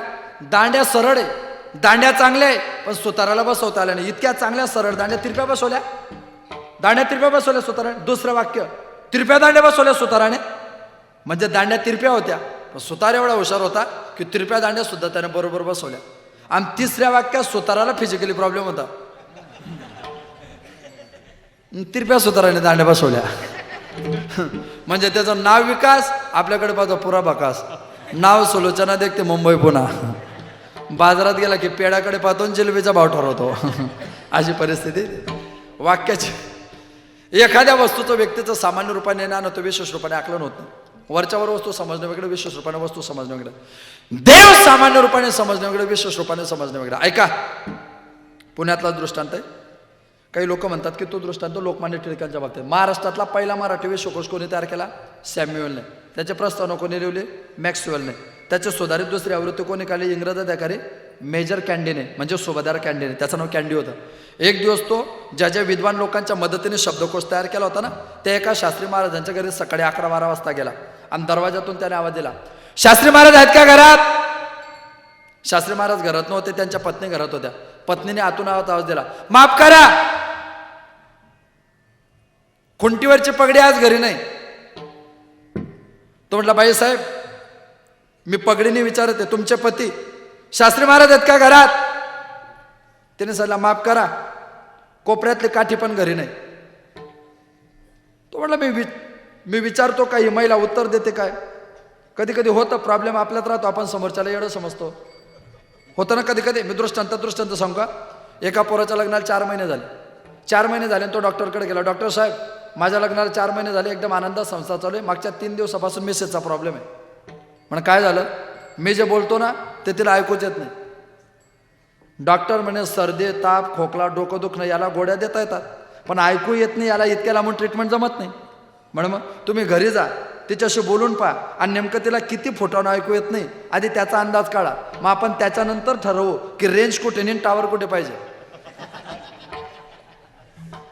आता जिकडे जेवण केलं तिकडे रेंज कमी आहे, इकडे जास्त आहे. मग ते समजलं पाहिजे ना कुठं रेंज आहे कुठं नाही. तर ह्यालाही पटलं. हा आला 20-40 फूट लांब घर, याने पहिल्या दरवाजातून बायकोला दिलं, अगं ऐकलंस का? काय केलं स्वयंपाक? ह्याला उत्तर आलं नाही. हा म्हटला, बापरे, हिला 40 फुटानं ऐकू येत नाही. मधल्या दरवाजात गेला 20 फुटावर, अगं ऐकलंस का? काय केलं स्वयंपाक? पुन्हा तीच अडचण, जिस नंबर को आप डायल करना चाहते हो वो भी कवरेज एरिया के बाहर है, कृपया थोड़ी देर के बाद संपर्क कीजिए. मला ही बाई बोलते ना मोबाईल मधले, हिच्यावर आरोप आहे. बरं, जर मला संधी भेटले ना मी हिच्यावर मानहानीचा दावा दाखल करेन. ती मोबाईल मधली बाई बोलते, ती काय बोलते ती आपल्याला? जिस नंबर को आप संपर्क करना चाहते हो वो नंबर भी व्यस्त है, कृपया आप लाईन पे रहिए. म्हणजे आम्ही लाईन सोडली का? म्हणजे ते आपल्या चारित्र्याला दाखवायचं लाईन पे रे, म्हणजे आम्ही लाईन सोडली का बाई? संधी भेटली तर आपण मानहानीचा दावा दाखल करू. हो ठीक आहे. 40 फुटानं ऐकत नाही, 20 फुटानं ऐकत नाही, वाईट नाही वाटणार का? लग्नाला 4 महिने झाले, सासऱ्याने बैरी मारली काय नशिबात? हां काही काही लोक म्हणतात आमच्या साडू आहे, आम्ही साडू म्हणजे काय? एका कंपनीने फसवलेलं 2 गिऱ्हाईक. तो काय फार मोठा पराक्रम आहे का? 40 फुटानं ऐकत नाही, 20 फुटानं ऐकत नाही, बायको किचनमध्ये स्वयंपाक करत होते, रप रप रप रप पावलं टाकत गेला, रप पण हात उचलला आणि हळूच मारला. हा जोरात मारत नाही, मारू शकत नाही. तितकी हिंमत नसावी, तितकी हिंमत नसते, तितकी हिंमत नसतेच. ज्याला जे क्रियापद लागेल तेच घ्या, घाई करू नका. व्याकरण थोडं कच्चं असलं तर चालेल. शक्यतो आपल्या सुखी संसाराला आपल्याला तिसरंच क्रियापद चांगलं आहे, नसतेच आहे की नाही. रपकन हात वर केला ना हळूच मारा, काय गुण प्रगटली भावाने. आणि मग याला सांगायला लागली, तुला 3दा सांगितलं वांग्याची भाजी केली.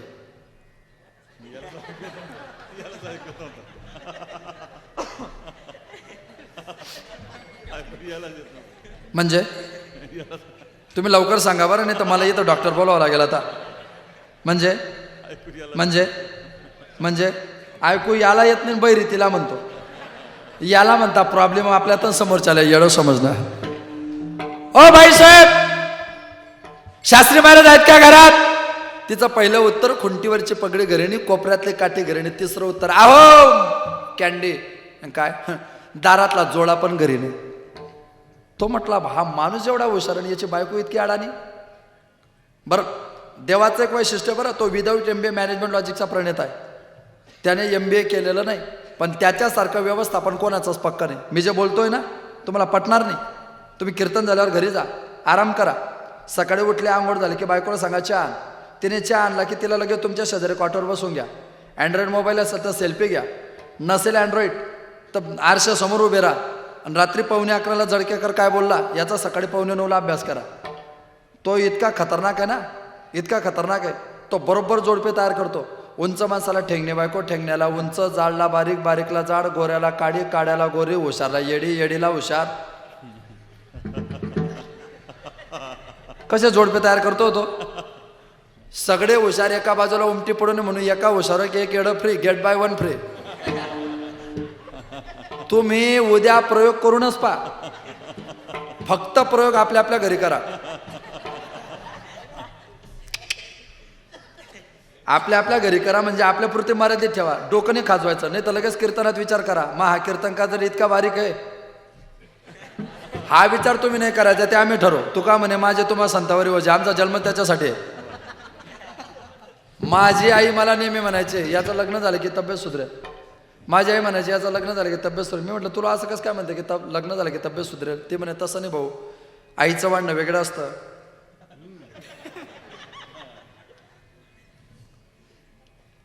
वेगळं असतं आहे की नाही. लग्न झाल्यावर कसं असतं, तिने वाढावं आपण वाढावं, तिने वाढावं आपण वाढावं. पण बऱ्याच जोडप्यांचा प्रॉब्लेम असा आहे, ते लग्न झाल्यावर 4-6 महिनेच काला करतात, एकमेका देवमुखी. 6 महिने लग्नाला झालं की एकमेका देवमुखी. काय जीवन आहे की नाही. माणूस एवढा हुशार, बायको इतकी अडाणी. रस्त्याने जाता जाता शास्त्री महाराज भेटले. काय शास्त्री महाराज, काय तुमच्या घरी गेलो होतो म्हणे. मग तुमच्या पत्नीला विचारलं तुम्ही घरी का म्हणे. मग ते म्हणते खुंटीवरची पगडी घरी नाही, कोपऱ्यातले काठी घरी नाही, दारातला जोडा घरी नाही. हे काय उत्तर देण्याची भाषा आहे का? शास्त्री महाराज म्हटले आमच्या महाराष्ट्रात महिलांचे विश्वकोश स्वतंत्र असतात.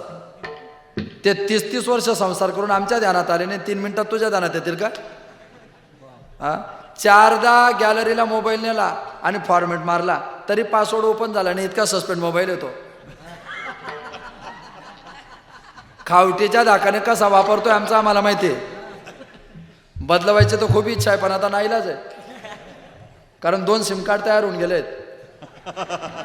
ज्यांना समजलं त्यांना धन्यवाद, ज्यांना नसेल समजलं त्यांनी डायरेक्ट काल्याच्या पंगतला भाऊ. काही मी तुला ताण देऊ नका जास्त. हो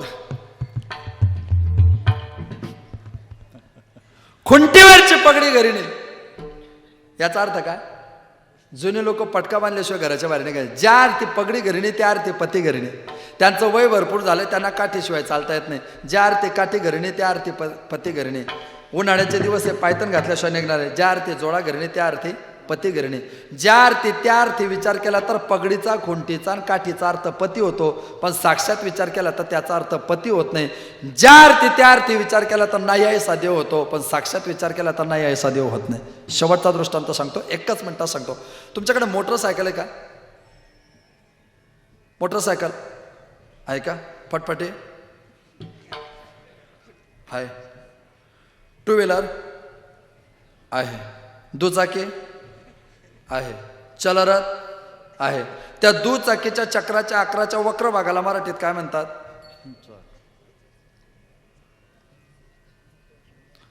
दुचाकीच्या चक्राच्या आकाराच्या वक्र भागाला मराठीत काय म्हणतात?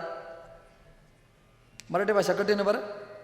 आता आम्हाला जर कीर्तनाला उशीर झाला ना, आमच्या लोकांचे ठरलेले वाक्य, ट्रॅफिक जाम होते, रस्त्यावर ॲक्सिडेंट होता आणि परमनंट कारण गाडी पंक्चर झाली. मला हा शब्द अजून समजला नाही. झाले मराठी पंक्चर इंग्रजी. गाडी पंक्चर होणे याला मराठीत काय म्हणतात? गाडी पंक्चर होणे याला शुद्ध मराठीत नाव काय असेल? हे मेड इन जलकेकर बरं. ऐका, गाडी पंक्चर होणं म्हणजे काय माहिती का? प्रवाह पतित न्यायाने मी माझ्या चलरथातून प्रवास करीत होतो. प्रवाह पतित न्यायाने मी माझ्या चलरथातून प्रवास करीत होतो. प्रवाह पतित न्यायाने चलरथातून प्रवास करीत असताना आपत्कालीन प्रसंगामध्ये माझ्या चलरथाच्या चक्राच्या आकाराच्या वक्र भागातून हवेचे बहिर्गमन झाले, म्हणजे पंक्चर झाले. हे ऐकून तुम्ही पंक्चर व्हाल की हा नेमका कोणत्या भाषेत कीर्तन करतो आहे की नाही? ऐका, त्याला म्हणतात रिंग. वलय, गोलक, गोलाकार, चक्र, चाक, रिंग. त्या रिंगचे संपर्क तीन: टायर, ट्यूब आणि हवा. टायर, ट्यूब आणि हवा या तिन्हीपैकी काय नसले गाडी पुढे जाते? तिन्ही पाहिजे. सगळ्यांना दिसतं ते टायर, ठराविक लोकांना दिसतो तो ट्यूब, कोणालाच दिसत नाही, पण तिच्याशिवाय गाडी चक्रांकित होत नाही, तिचं नाव हवा. मंदिरात गेल्यानंतर मूर्तीच्या रूपात सगळ्यांना दिसतो तो सगुण साकार. ज्ञानोबराय तुकोबरायांना ज्याचा साक्षात्कार होतो तो निर्गुण साकार. हवा कोणालाच दिसत नाही, पण तिच्याशिवाय टायराला गती येत नाही. निर्गुण निराकार देव डोळ्याने कोणालाच दिसत नाही, पण त्याच्याशिवाय जगाची गती चक्रांकित होत नाही. म्हणून मंदिरात मूर्तीच्या रूपात जो दिसतो ऐसा देव आहे तो वाणी वदवावा, आणि जो डोळ्याने दिसत नाही तो मनी अनुभवावा. निर्गुणाला अनुभवावा आणि सगुणाला वदवावा. विठोबा रखुमाये हरे विठोबा रखुमाये, विठोबा रखुमाये, विठोबा रखुमाये, विठोबा रखुमाये, विठोबा रखुमाये, विठोबा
आनंदाशी जोडा. वा. एखाद्या चित्रपटातल्या हिरोचा डान्स चुकल का? हे ताकद आहे वारकरी संप्रदायाची.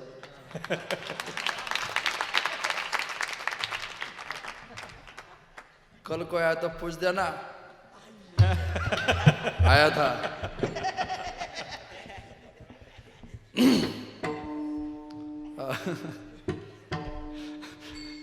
वा, ज्यांना नसेल समजलं त्यांनी तिथून ऐकून घ्या कोण आलं होतं म्हणून.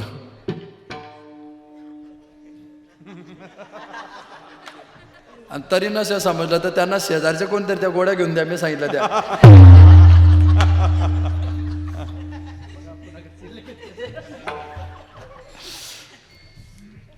वेळ आपल्या सगळ्यांचा संपलाय. मी 1 चरण सोडले, 3 चरण सोडले. 1 चरण आणि 3 चरण. काव्यतीर्थ जगन्नाथांना पवार म्हणायचे. वारकरी संप्रदायात अभंग सोडणारे महाराज आवडत नाही, अभंग सोडणारे महाराज आवडतात. एक जण म्हटलं काय विद्वान महाराज होते, 2 तास कीर्तन केलं पण अभंगावर आले नाही. बातम्या दम आहे नाही का?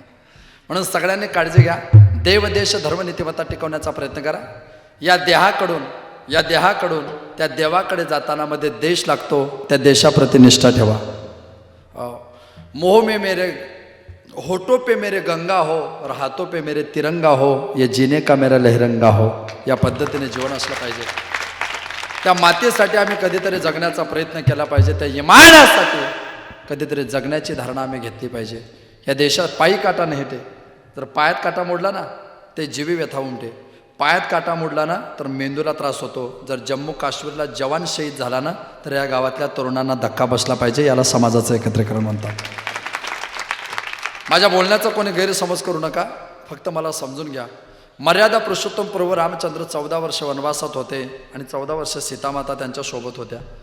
मर्यादा पुरुषोत्तम प्रभू रामचंद्र 14 वर्ष वनवासात होते, 14 वर्ष सीतामाता 13.5 वर्ष त्यांच्या सोबत होत्या. दादा, या देशाचा जवान 17 वर्ष देश सेवेकरता वनवासात असतो आणि त्याची सीता दररोज तो जिवंत राहावा याची प्रार्थना घरात करते ना, तो भारतीय जवान असतो.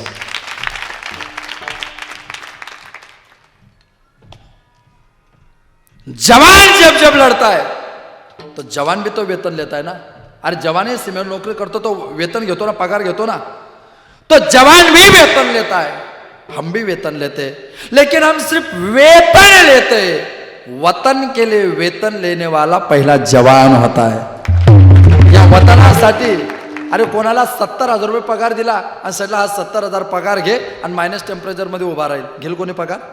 70,000 रुपये पगार घे आणि छातीचा कोट करून छातीवर गोळी झेल, कोणी झेलणार नाही दादा. ही हिंमत ज्याच्यात असते ना तो फक्त भारतीय जवान असतो. ते नीतिमत्ता कधीतरी लक्षात घ्या, ते धोरण कधीतरी लक्षात घ्या. त्या मोठ्यांच्या जीवनासारखं कधीतरी मोठं जगण्याचा प्रयत्न करा. खरं म्हणजे मी मागच्या 2-4-5 वर्षापासून शिवाजी महाराज वगैरे सांगायचं टाळाटाळ केली. हे पण जगन्नाथ अण्णांचंच वाक्य आहे. छत्रपती शिवाजी महाराज हा कीर्तनातला विषय आहे, कीर्तनाचा नाही. काळ बदलत गेला. आता योगाने माझं शिवव्याख्याते टाकलंय. खरं म्हणजे मला शिवव्याख्यातातला शी सुद्धा माहिती नाही. मला काही त्याच्यातलं एवढं कळत नाही, पण थोडंफार समजतं. मी एकदा झोपलो तर माझ्या स्वप्नात अफजल खान आला होता. माझ्या स्वप्नात असे लोक येतात नेहमी. एकदा अफजल खान आला, त्याला म्हटलं काय रे? तो ने काय रे म्हणजे तुमच्या महाराष्ट्रात जोही नवीन कीर्तनकार येतो तो 6 महिन्यामध्ये शिवचरित्रकार होतो. त्याला म्हटलं तुझं काय बिघडलं रे अफजल खाना? तो ने माझं ते नाही बिघडलं, पण प्रत्येक कीर्तनकार शिवचरित्रकार होतो आणि फक्त कीर्तनात माझंच पोट पाडतो. म्हटलं मग त्याला बाकीचा शिवाजी माहिती नसेल, तू कशाला टेन्शन घेतो? तो म्हणे मग मला टेन्शन हे येतं की मला शिवाजी महाराजांनी फाडलं का या शिवचरित्रकार महाराजने फाडलं. मला अजून ही अफजल खानाची समस्या आहे बरं. शेवटी मला माघार घ्यावी लागली. मी म्हटलं सदर प्रकरण तुझ्या लेवलवर तू ॲडजस्ट करून घे, माझ्या डोक्याच्या बाहेरचं काम आहे. छत्रपती शिवाजी महाराज होते, राजे होते, राजाचं उभे. ऐका, सत्तेचा संपत्तीचा तारुण्याचा कधी गर्व करू नका. सत्तेचा संपत्तीचा तारुण्याचा कधी गर्व करू नका. ज्याच्याकडे दिल्लीची सत्ता होती, ज्याच्याकडे दिल्लीची संपत्ती होती आणि ज्याच्याकडे तारुण्य होतं, की द्रौपदीला मांडीवर बसवण्याकरता प्रयत्न करत होता. सत्ता संपत्ती तारुण्याचा गर्व झाला. त्या दुर्योधनाची भीमाने मांडी फोडली आणि त्याला मारावं लागलं. 360 किल्ल्यांची सत्ता होते, महाराष्ट्राची संपत्ती होते, तर कल्याणच्या सुभेदाराचा साडी चोडी देऊन सन्मान केला. त्याचा एक दिवस छत्रपती शिवाजी महाराज तयार झाला. ठरवा आयुष्यामध्ये मला काय करायचं आहे, ठरवा माझ्या आयुष्यात मी काय होऊ शकतो. शिवाजी महाराज होते, त्यांचे कोण बरोबर करणार आहे. एकच मुद्दा सांगतो फक्त, त्या आता पत्रिकेत टाकले म्हणून. छत्रपती शिवाजी महाराज आग्र्याला गेले आणि आग्र्याला गेल्यानंतर राजे कैद झाले. राजे कैद झाल्यानंतर तुम्ही विचार तर करा, औरंगजेब असा बादशाह होता की त्याच्या दरबारात वरमान करून बोलता येत नव्हतं. वरमान करून बोललं ना मान छाटल्या जाईल, बोलताना दात दिसू द्यायचा आणि दात पाडल्या जाईल, खालीमान घालून तोंडाला रुमाल लावून असं बोलायचं. एवढा दरारा ज्या बादशाचा होता, त्या बादशाच्या दरबारात त्यानेच दिलेला नजराना त्याच्यासमोर उलटा फेकायची हिंमत ज्याच्यात होते ना, तो रुद्रावतार म्हणजे छत्रपती शिवाजी महाराज होते.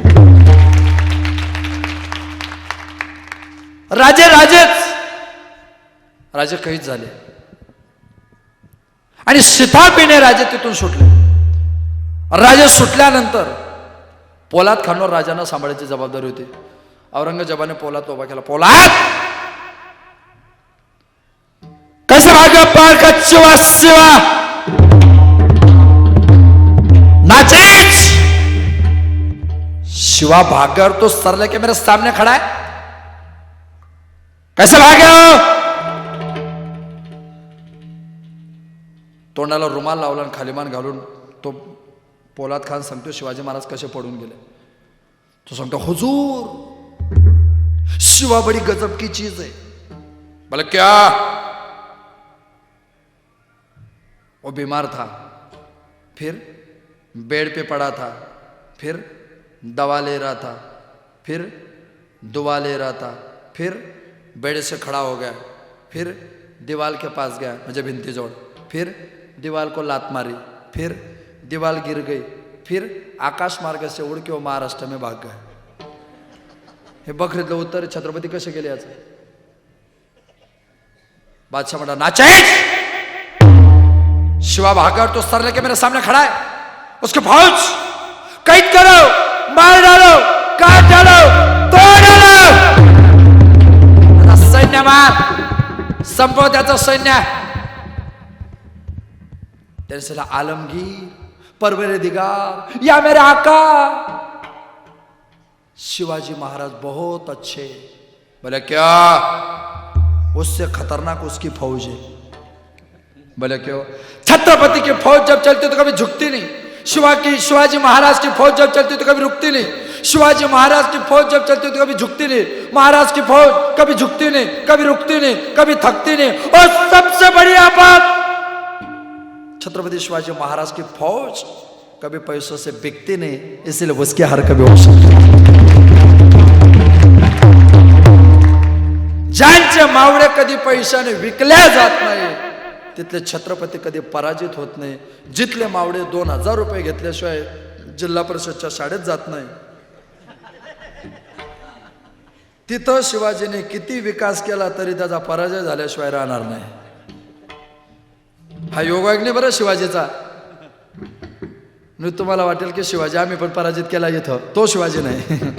हा छत्रपती शिवरायांचा इतिहास. ऐका, ते नीतिमत्ता कधीतरी डोक्यामध्ये आणायचा प्रयत्न करा. मोठ्यासारखं वागायचा प्रयत्न करा, मोठ्याचं जीवन जगायचा प्रयत्न करा. गेल्या 2, 2.5, 3 वर्षापासून आपण टेन्शनमध्ये. पहिली लाट आली, पहिल्या लाटमध्ये पेशंट कमी होते, लोक जास्त घाबरत होते. दुसऱ्या लाटमध्ये पेशंट जास्त होते, लोक अजिबात घाबरत नव्हते. तिसऱ्या लाटमध्ये पेशंट फक्त पेपरला आणि टीव्हीवरच आहे, ॲडमिट कुठे झाले अजून तपास लागत नाही. काय कस काय मला कळत नाही काय काय गोष्टी. कठीण आहे. मी परवा झोपलो, माझ्या स्वप्नात कोरोना आला. मी म्हटलं का रे कोरोना, तू लाट घेऊन आला की लग्न बंद पडतात, तू आला की कीर्तन बंद पडतात, तू आला की अंत्ययात्रेला गर्दी करावी लागते, मग तू या पुढाऱ्यांच्या सभेला का जात नाही. कोरोना म्हणे मी कुठं 18 वर्षाचा झालो अजून.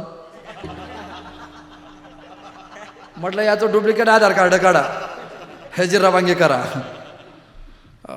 एका पोराने माझ्याकडे लग्नाची पत्रिका आणली, ते लग्न पत्रिका त्याने दिले. म्हटलं का रे कोणाचं आहे. म्हणे माझंच आहे. म्हटलं मग चेहरा इतका पडला काय तुझा. पण जाऊ द्या महाराज. म्हटलं काय लग्नाला गर्दी कमी आहे का. म्हणे नाही. म्हटलं पोरगी आवडली नाही का. म्हणे आवडली. तिचं घरानं आवडलं नाही का? म्हणे आवडलं. म्हटलं ते चॅटिंग करत नाही का? तो नाही तसं काही नाही, रोज 1 GB एक्स्ट्रा मारतोय. म्हटलं तुझा चेहरा नाराज काय? तो म्हणे टेन्शन फक्त एकच, लग्न तर जुळलं पण लसचा प्रॉब्लेम झाला. मी कोविशिल्ड घेतली आणि तिने कोवॅक्सिन घेतली.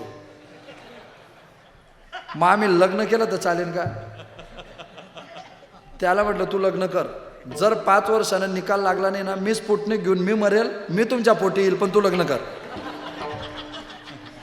मी त्यागाची भूमिका घेईल वाटल्यास तेव्हा. तुझा संसार व्हावा ही माझी इच्छा आहे. या 3 अक्षराच्या कोरोनापासून वाचायचं असेल तर 3 अक्षराच्या विठ्ठलाचं कीर्तन श्रवण करा. तुमचं जीवन फलद्रूप झाल्याशिवाय राहणार. कोरोना कोणत्या भाषेतला शब्द आहे? मराठी, हिंदी, इंग्रजी, संस्कृत, चिनी, Pali, German, Japan, Spanish, Dutch, French, Urdu, Hebrew, फारसी, उडप्पी, पंजाबी, गुजराती, बंगाली, तेलुगू, आसाम, कन्नड, मल्याळम, तामिळ. मग कोरोना हा लॅटिन भाषेतला शब्द आहे. कोणत्या? लॅटिन. कोरोनाचा मराठीत अर्थ काय होतो माहिती का? काटेरी मुकुट. याला शुद्ध मराठीत या आजाराचं नाव काय? काटेरी मुकुट. याला काटेरी मुकुट का म्हणतात माहिती का? आपल्याकडे पूर्वी सैनिक डोक्यात मुकुट घालायचे, त्या मुकुटाला खाली बेल्ट राहायचा आणि बाहेर 4-4, 6-6 इंचाचे असे लोखंडी काटे राहायचे. का माहिती का? जर शस्त्र तुटलं तर शत्रूला मारण्याकरता बैल जसा वाकून शिंग मारतो ना पोटात, तसं तो मुकुटाचे जे काटे राहतात ना, ते काटे शत्रूच्या पोटात टाकायचे. नाही तर मग WWF मध्ये आपला रोमन रेन जसा स्पेअर देतो हे तर तसं मारायचं. म्हणून कोरोनाचा लोगो पाहिला का? फोटो पाहिला का? कसा आहे? असा गोलाकार आहे. मधला भाग प्रथिनांचा, बाहेरचा भाग काट्यांचा आहे. ते काटे म्हणजे व्हायरस. सध्या इन्व्हायरमेंटल लॉ पर्यावरण शास्त्रामध्ये 2,35,000 प्रकारचे व्हायरस आहे. त्यात माणसाची कीड असेल एवढा सगळ्यात खतरनाक व्हायरस, त्याचं नाव कोरोना आहे. मग या आजाराचं नाव कोरोना कोणी ठेवलं माहिती आहे तुम्हाला? या आजाराचं नाव कोरोना कोणी ठेवलं माहिती आहे का? आपल्या जडकेकर महाराजांनी. हा, मला WHO वर घेतलाय. याचं नाव कोरोना ठेवणारे 2 विद्वान डॉक्टर आहे, सायबर टॅफे अँड जॉन अल्मेडा. या जगप्रसिद्ध डॉक्टरांनी त्याचं नाव कोरोना ठेवलं. आता कोरोना व्हायरस कसा मारायचा हे लोकांना आता समजलं. व्हायरस कसा मारायचा हे आमच्या हिंदू धर्माच्या ग्रंथांमध्ये कोट्यावधी वर्षापूर्वी, आपल्या सनातन वैदिक धर्मामध्ये कोट्यावधी वर्ष. महिला वर्ग पटकन सांगायचा. आपल्याकडे नवरा महिन्यात तर बांगड्या फोडतात ना. ज्यांनी प्लास्टिकच्या घातलेल्या असतील त्यांना काय को. मला त्या प्लास्टिकच्या बांगड्या घातलेल्या महिला पाहिलं की टेन्शन येते, यांच्या टायमाला काय फोडावं लागेल. म्हणजे ते टेन्शन मला माझ्या घरी पण येतं. म्हणजे त्यांना तेव्हा बरं वाटतं. हा, याची पण मग काय हरकत नाही बा. अनेकाच्या घाते माने तो संतोष. आता तुम्ही इथं बसलेल्या महिला पहा, ज्यांचं वय 40, 45, 50च्या पुढे ना, त्या आयांच्या हातामध्ये तुम्हाला काचेच्या बांगड्या दिसतील आणि त्या 2-2, 4-4, 6-6, 8-8 असतात.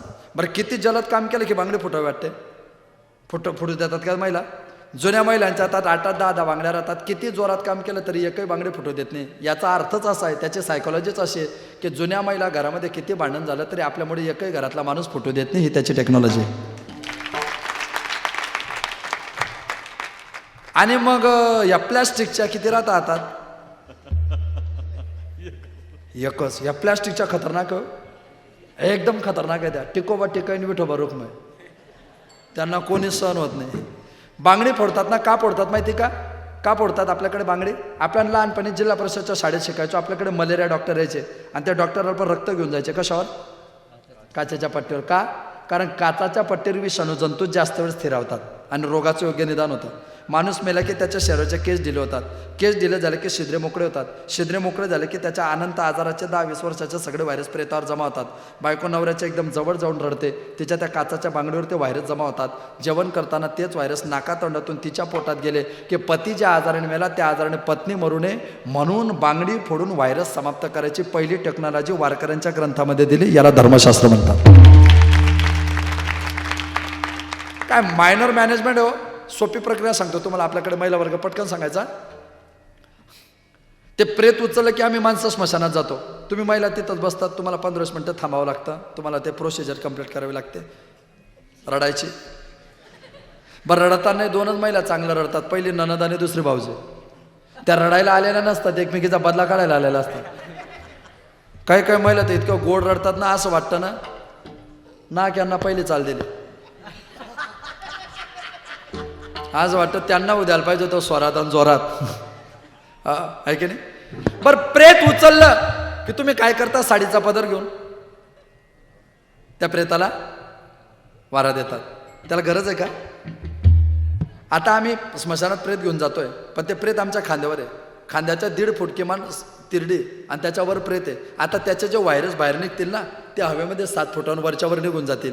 पण तुम्ही महिला तिथं बसताय, तिथं अर्धा पाऊण तास ते प्रेत त्या चौकात होतं, तिथं होतं. त्याचे सगळे व्हायरस तिथं संक्रमित झालेले आहे. आता तुम्ही तिथं बसणारे म्हणजे तुम्हाला संसर्गजन्य रोग होण्याची शक्यता आहे.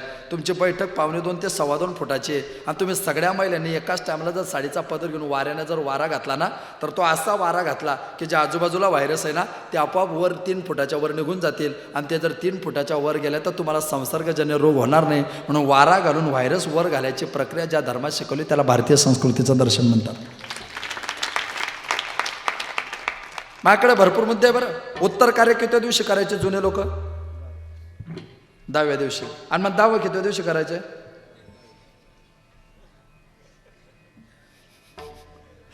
अरे उत्तर कार्य 13व्या दिवशी करायचे. 13 दिवस. ज्याच्या घरात कोणी मेलंय ते गल्लीत फिरतात का? गावात फिरतात का? का? कारण तुमच्या घरात कोणीतरी मेलंय ते आजारी होते म्हणजे त्यांना व्हायरस होते म्हणजे तुम्ही त्यांची सेवा करत होते म्हणजे त्यांच्या आजाराचे व्हायरस तुम्हाला लागू झालेले आहे. आणि ते अपुरे व्हायरस घेऊन जर तुम्ही गावात फिरायला लागले तर सगळं गाव संसर्गजन्य होण्याची शक्यता आहे. तुमच्या घरात कोणी मेलं ना, उत्तर कार्यापर्यंत 13 दिवस तुम्ही कोणीच घराच्या बाहेर निघायचं नाही. तुम्ही 14व्या दिवशी घराच्या बाहेर निघायचं. तुझा कोरोनाचा रिपोर्ट पॉझिटिव्ह आलाय, तू 14व्या दिवशी घराच्या बाहेर निघायचं. हे उत्तर कार्याच्या नावाखाली जगातलं पहिलं होम क्वारंटाईन ज्या मातीत शिकवलं त्याला वारकऱ्यांची ग्रंथ संपदा म्हणतात. भरपूर मुद्दे आहे माझ्याकडे, पण मी आधीच सांगितलं मी एका पाकिटात आणि एका कीर्तनात एवढं ज्ञान देत नाही. माझं कसं आहे, हळूहळू ढाडे केतू लेणे एक वेडे आणि एका पाकिटात काय कडे. ते अर्धी ओवी ज्ञानेश्वर महाराजांचे आणि उरलेले अर्धी ओवी ज्ञानेश्वर महाराजांचे. म्हणून गळ्यात पवित्र तुळशीच्या माळा टाका. ज्यांच्या गळ्यात माळा नसतील त्यांनी माळा टाका. धमकी नका समजवा. ज्यांच्या गळ्यात माळा असतील त्यांनी माळा टाका आणि ज्यांनी टाकलेल्या असतील त्यांनी हा पोखरामध्ये तुमचं गाव टिकवा करा. हरिभक्ती पर रोक येईल कामा. ह्याची ताकद प्रत्येकाने आपल्या अंतःकरणामध्ये ठेवायचा प्रयत्न करा. सगळ्यांना सर्वकाळ सर्व पद्धतीच्या पुन्हा एकदा शुभेच्छा देतो. प्रेताला किती शृंगार केला तर फायदा नाही, त्याची राख होणार आहे. गावात किती चांगले वागले तरी 40% लोक तुम्हाला शिव्या देणार आहे. त्या 40% लोकांच्या शिवाय ऐकायची सवय असेल तर सामाजिक क्षेत्रात पाय ठेवा, अन्यथा ठेवू नका. कम खाना नम जाना. कमी जेवण करा, शरीर धोका देणारे, नम्रता ठेवा, देव भेटल्याशिवाय राहणार नाही. बोलू नका, वाट पाहून लोकांच्या कामं करा. गावातले लोक एक दिवस तुम्हाला संधी दिल्याशिवाय राहणार नाही. सौंदर्याचा गर्व करू नका, खूप लोक सुंदर आहे आपल्यापेक्षा. श्रीमंतीचा गर्व करू नका, खूप लोक श्रीमंत आहे आपल्यापेक्षा. आणि विद्वत्तेचा गर्व करू नका, खूप लोक विद्वान आहे आपल्यापेक्षा. ऐका, आयुष्यात सगळं करा, 3 गोष्टी करू नका. जो माणूस गावाचं, देवाचं आणि भावाचं खातो तो आयुष्यात कधी सुखी राहू शकत नाही. लहान भाऊ अडाणी होता, मोठा हुशार होता, त्याचा विश्वासघात करू नको. किंवा मोठा अडाणी होता, लहान हुशार होता, त्याचा विश्वासघात करू नको. हॉटेलो मित्राला दारू पाज जास्त झाली की तो तुला आई आणि बहिणीशिवाय दिल्याशिवाय राहणार नाही. भाऊ किती वैरी असला, रात्री 3 वाजता तुला अटॅक आला तर दरवाजा उघडून तुला दवाखान्यात ॲडमिट केल्याशिवाय राहणार नाही. कुटुंबाची एकाग्रता ती टिकवली पाहिजे. तुमचं काय चाललंय? तुम्ही टाळ्या का वाजवताय महिला? तुम्ही महिला टाळ्या का वाजवत होत्या? आता सगळ्या महिला टाळ्या कशा करता वाजवत होते? तुम्ही कशा करता? नाही टाळ्या मला सांगा तर खरी बा, तुम्ही टाळ्या वाजवल्या कशा करता वाजवल्या तुम्ही? सांगा तर खरी. म्हणजे त्यांना दोन्ही भावना वेगळं काढायला मी आलो होतो का जळगावून? नाही मग तुम्ही कोणत्या वाक्यावर टाळ्या वाजवल्या मला ते तर सांगा. अरे तुम्हीच तर जे ते त्या दोन्ही भावांमध्ये भांडणं लावणाऱ्या पण तुम्ही, टाळ्या वाजवणाऱ्या पण तुम्ही. काय हिंमत आहे तुमची? एक दिदी कीर्तनात उभी राहिली, ती म्हणे नाही मी माहेरसाठी वाजवल्या होत्या. म्हटलं धन्यवाद अक्का. करू नका, कुटुंब व्यवस्था टिकवा. पुन्हा सगळ्यांना सरकार शुभेच्छा. आयोजक सूचना देते त्याचं पालन करा. यूट्यूबला माझे काही भाषणं, व्याख्यानं, कीर्तने, जलकेकर महाराज किंवा ज्ञानेश्वर महाराज पाटील टॉकीज वगैरे येतात. तिथं काही आता विशेष राहिलं नाही, ते सगळे येड्याचा बाजार आहे. हे चॅनलवाल्यांवर माझा कालही भरोसा नव्हता आणि आज पण नाही. आजच्या 5 वर्षापूर्वी हे TV चॅनलवाले आपल्या वारीला अंधश्रद्धा म्हणत होते. आज त्यांचे चॅनल टिकवण्याकरता त्यांना आमचे कीर्तन दाखवावं लागतात. आणि ज्ञानोबांच्या मातीचा विजय हे वैभव आहे. अर्धनग्न हिरोईन असले तर पिक्चर हिट होतो. इथं वारकऱ्यांच्या ड्रेसमध्ये 2 तासाचं कीर्तन हिट होतो. याला वारकऱ्याची ताकद म्हणतात. ही ताकद आहे वारकरी संप्रदायाची. कधीतरी या ताकदीवर आपण प्रवास करा, म्हणजे तुम्हाला आनंद भेटेल. तुम्हाला सगळ्यांना सर्वकाल सर्व पद्धतीच्या पुन्हा एकदा शुभेच्छा देतो. नाथ ब्रह्मवादक आदरणीय श्री भक्तीपर्यंत तुकारामजी महाराज असतील, आदरणीय प्रकाश महाराजांचे वारकरी संप्रदायाचं सगळं वैभव आहे. दोन्ही स्वराजकार प्राप्त आदरणीय श्री भक्तीपर्यंत गणेशजी महाराज असतील, आदरणीय प्रदीप महाराज असतील, नाही का. हे मला पहिल्यांदा माहिती पडलं की हे नाव आहे म्हणून तुमचं. आमचे चिल्याबाड महाराज असतील. आणि खऱ्या अर्थाने तुम्ही पहा, कमी दोनच म्हणणारे आणि एकच वाजवणारा, पण वातावरण तयार करायची ताकद ह्या माझ्या तिन्ही गुरुबंधूमध्ये आहे. आणि एक लक्षात घ्या, हे एवढे मोठे माणसं एका व्यासपीठावर एका ठिकाणी येणं कदापि शक्य नसतं. हे खतरनाक आहे. देतो आयोजक सूचना देतील तोपर्यंत कोणी जागा सोडणं. खूप भव्य दिव्य खूप छान पद्धतीचं नियोजन आहे, म्हणून मी 15 मिनटं जास्त बोललो. तुमचं प्रेम असेल तर तुम्ही पाकिट वाढवू शकता, मी नकार देणार नाही. नाही, पैशाला नाही म्हणू नये. हा, मग त्यांना वाटेल ना की हा जवळपास 15 मिनटं जास्त बोलायला दिलं पाहिजे आपण काहीतरी. म्हणून सगळ्यांना शुभेच्छा.